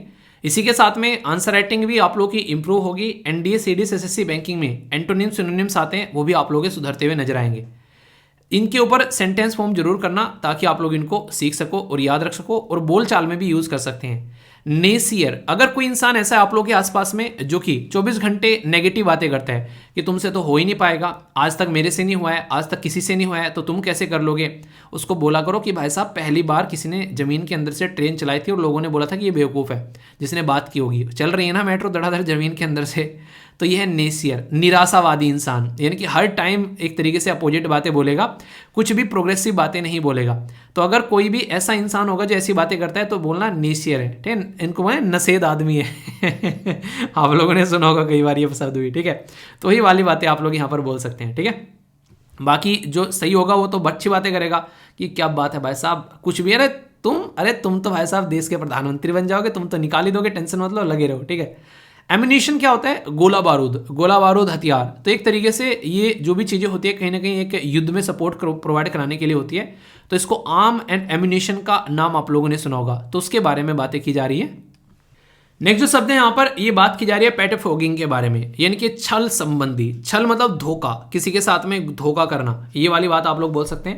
यानी कि एक तरीके से आप लोग बोल सकते हैं कि यहाँ पर किसी भी तरीके से बेसिकली अगर शब्द ये देखा जाए तो धोखा भी बोला जाता है, या फिर किसी चीज़ के बारे में बोलते हैं कई बार अफवाह भी उड़ा देना। ठीक है, तो ये भी बातें होती हैं, यानी कि एक तरीके से कम इन्फॉर्मेशन होना जिसके बारे में, तो फिर नहीं जिसके बारे में ज़्यादा इन्फॉर्मेशन नहीं है। आप लोग मान लीजिए बाहर जाकर रह रहे हो, किसी को पता नहीं है, तो कहते हैं अरे वो ना मजे ले रहा है भाई साहब, लड़कियाँबाजी कर रहा है, पता नहीं क्या क्या करता घूम रहा है वहाँ पर। ऐसी ऐसी हरकतें लोग बोलते हुए नजर आते हैं। जिस दिन यूपीएससी निकल जाएगा, सिलेक्शन हो जाएगा, भाई जो पढ़ता था ना, एक बार मेरे से मिला था भाई साहब, हमेशा ना किताब लेके घूमता था। ठीक है, मैंने ना उसको कभी भी कहीं भी गलत काम करते हुए देखा है। तो वाली बातें आप लोग बोल सकते हैं। तो इंसानों की स्टेटमेंट जो है आप लोगों की सक्सेस के साथ में तुरंत चेंज हो जाती है। और जैसे ही सिलेक्शन होगा फिर क्या होगा, यह है इम्प्रीमेटर, यानी कि इज्जत बढ़ जाएगी। ठीक है, भाई की इज्जत बढ़ गई तो यानी कि ऐसी चीज़ें जिसको एक्सेप्ट किया जा सके, ठीक है, सेटिस्फैक्टरी लगे, वो आप लोग यहाँ पर बोल सकते हैं। नेक्स्ट है एक्सियम, एक तरीके से होता है स्वयं सिद्ध, यानी कि चीज़ों को एक्सेप्ट करना। ठीक है, ये सही है स्टेटमेंट जो है एक तरीके से यहाँ पर ये ऐसे शब्द होते हैं ना, आप लोग कई बार ये आप लोगों ने न्यूज़पेपर में भी आप लोगों ने सुना होगा इनके बारे में कि यहाँ क्या क्या बात की जा रही है। एक तरीके से ये जो शब्द होते हैं ये एक तरीके से आप लोग इनको ऐसे बोल सकते हैं कि एक स्वीकृत करने वाली चीज़ें, जनरल ट्रूथ होता है। हाँ, ये तो बिल्कुल सत्य है भाई साहब, ये इंसान कभी झूठ नहीं बोलता, ये धर्मराज युधिष्ठिर साहब है, बिल्कुल वो वाली चीज़ें आप लोग यहाँ पर बोल सकते हैं। ठीक है, तो इस तरीके के शब्द हैं, तो सेंटेंस फॉर्म जरूर करिएगा, कंफ्यूजन नहीं होना चाहिए। बहुत ही अच्छे से आंसर दिए गए यहाँ पर सौरभ के द्वारा, तो आप लोग यहाँ पर देख सकते हैं। अपना एनालिसिस करना भी जरूरी है, खुद का अगर एनालिसिस करोगे ना तो जिंदगी में बहुत आगे जाओगे, वरना सीधे ऊपर जाओगे, ठीक है। मतलब कहने का यार सीधा सीधा ये है कि अगर ज़िंदगी में अपने ऊपर फोकस देना स्टार्ट कर दोगे तो ज़िंदगी में टेंशन जो है वो खत्म हो जाएगी। अपने ऊपर फोकस नहीं दोगे तो फिर प्रॉब्लम ही प्रॉब्लम आप लोगों को देखने को मिलेगी, ठीक है। तो अपने ऊपर फोकस जरूर दिया करो ताकि आप लोगों की चीज़ें जो हैं वो सही पैटर्न में चलती हुई नजर आए, और अपना एक बार शेड्यूल बना लोगे ना तो आप लोग को अच्छा लगेगा। जैसे जब इंस्टाग्राम पे मैंने कल जो है एक फोटो अपलोड की तो उसमें एक बच्चे के द्वारा इंस्टाग्राम पे जो इनबॉक्स में मैसेज किया गया, बोला कि सर कैसे मैनेज कर लेते हो ये सारी चीज़ें। तो यार देखो, जब आप लोग अपना फोकस रखोगे ना सही जगह तो फिर चीज़ें आप लोग की मैनेज होती नजर आएगी, ठीक है। आप लोगों को बस अपने आप को समझना है, चीज़ों को शेड्यूल करना है और फिर उन चीज़ों को फॉलो करना आप लोगों को स्टार्ट कर देना है, तो रिजल्ट भी आप लोगों के हिसाब से यहाँ पर होता हुआ नजर आएगा, ठीक है। और सबसे बड़ी बात यहाँ पर जो देखने को मिलती है वो यहाँ पर ये देखने को मिलती है कि कई सारे बच्चे जो हैं वो चाहते हैं कि चीज़ें सुधर तो जाए पर लेकिन उसके ऊपर काम करने के लिए तैयार नहीं है। तो जब तक आप लोग काम करने के लिए ही तैयार नहीं होगे तब तक आप लोग रिजल्ट के बारे में कैसे एक्सपेक्टेशन लगा सकते हो कि रिजल्ट जो है वो पॉजिटिव आएगा। तो सबसे पहले तो जरूरी है कि आप लोगों को काम करने के लिए अपने मन को तैयार करना पड़ेगा, और जब तक मन तैयार नहीं होगा तब तक आप लोग चीज़ों को नहीं करोगे, और उसके लिए थोड़ा सा फोर्स करना पड़ता है। स्टार्टिंग में मन नहीं करेगा करने का, पर 5 मिनट बैठ जाओ और पढ़ना स्टार्ट कर दो कि बोलो 5 मिनट ही पढ़ना है, फिर देखना आप लोगों का मन करने लगेगा और वहाँ से चीज़ें कंटिन्यू होने लगती है। इतना तो फोर्स यार आप लोगों को अपने आप को करना पड़ेगा। समझ रहे हो क्या कह रहा हूँ? तो ये बातें थोड़ी सी आप लोग ध्यान रख सकते हैं, कोई कन्फ्यूजन हो तो माइंड में उसको दूर करना है। तो आज का डिस्कशन यहीं पर समाप्त करते हैं, बाकी अच्छे से एंजॉय करते रहिए। और अगर आप लोग कनेक्ट हैं यहाँ पर सोशल मीडिया पर कहीं पर भी तो मेरे साथ में कनेक्ट रह सकते हैं जहाँ पर भी आप लोग हैं। बाकी यहाँ पर अच्छे से एंजॉय करिए, कोई भी डाउट हो तो आप लोग इंस्टाग्राम पर भी और यहाँ पर भी आप लोग मुझे लिख सकते हैं, जो भी आप लोग की प्राइवेट कुछ ऐसी दिक्कत हो तो, ठीक है। तो नेक्स्ट लेक्चर मिलता हो, तब तक अपना ध्यान रखिए। बड़ों को नमस्ते, छोटों को प्यार, छोटी सी लाइफ एंजॉय करा। मिलता हूँ नेक्स्ट वीडियो में, तब तक के लिए जय हिंद।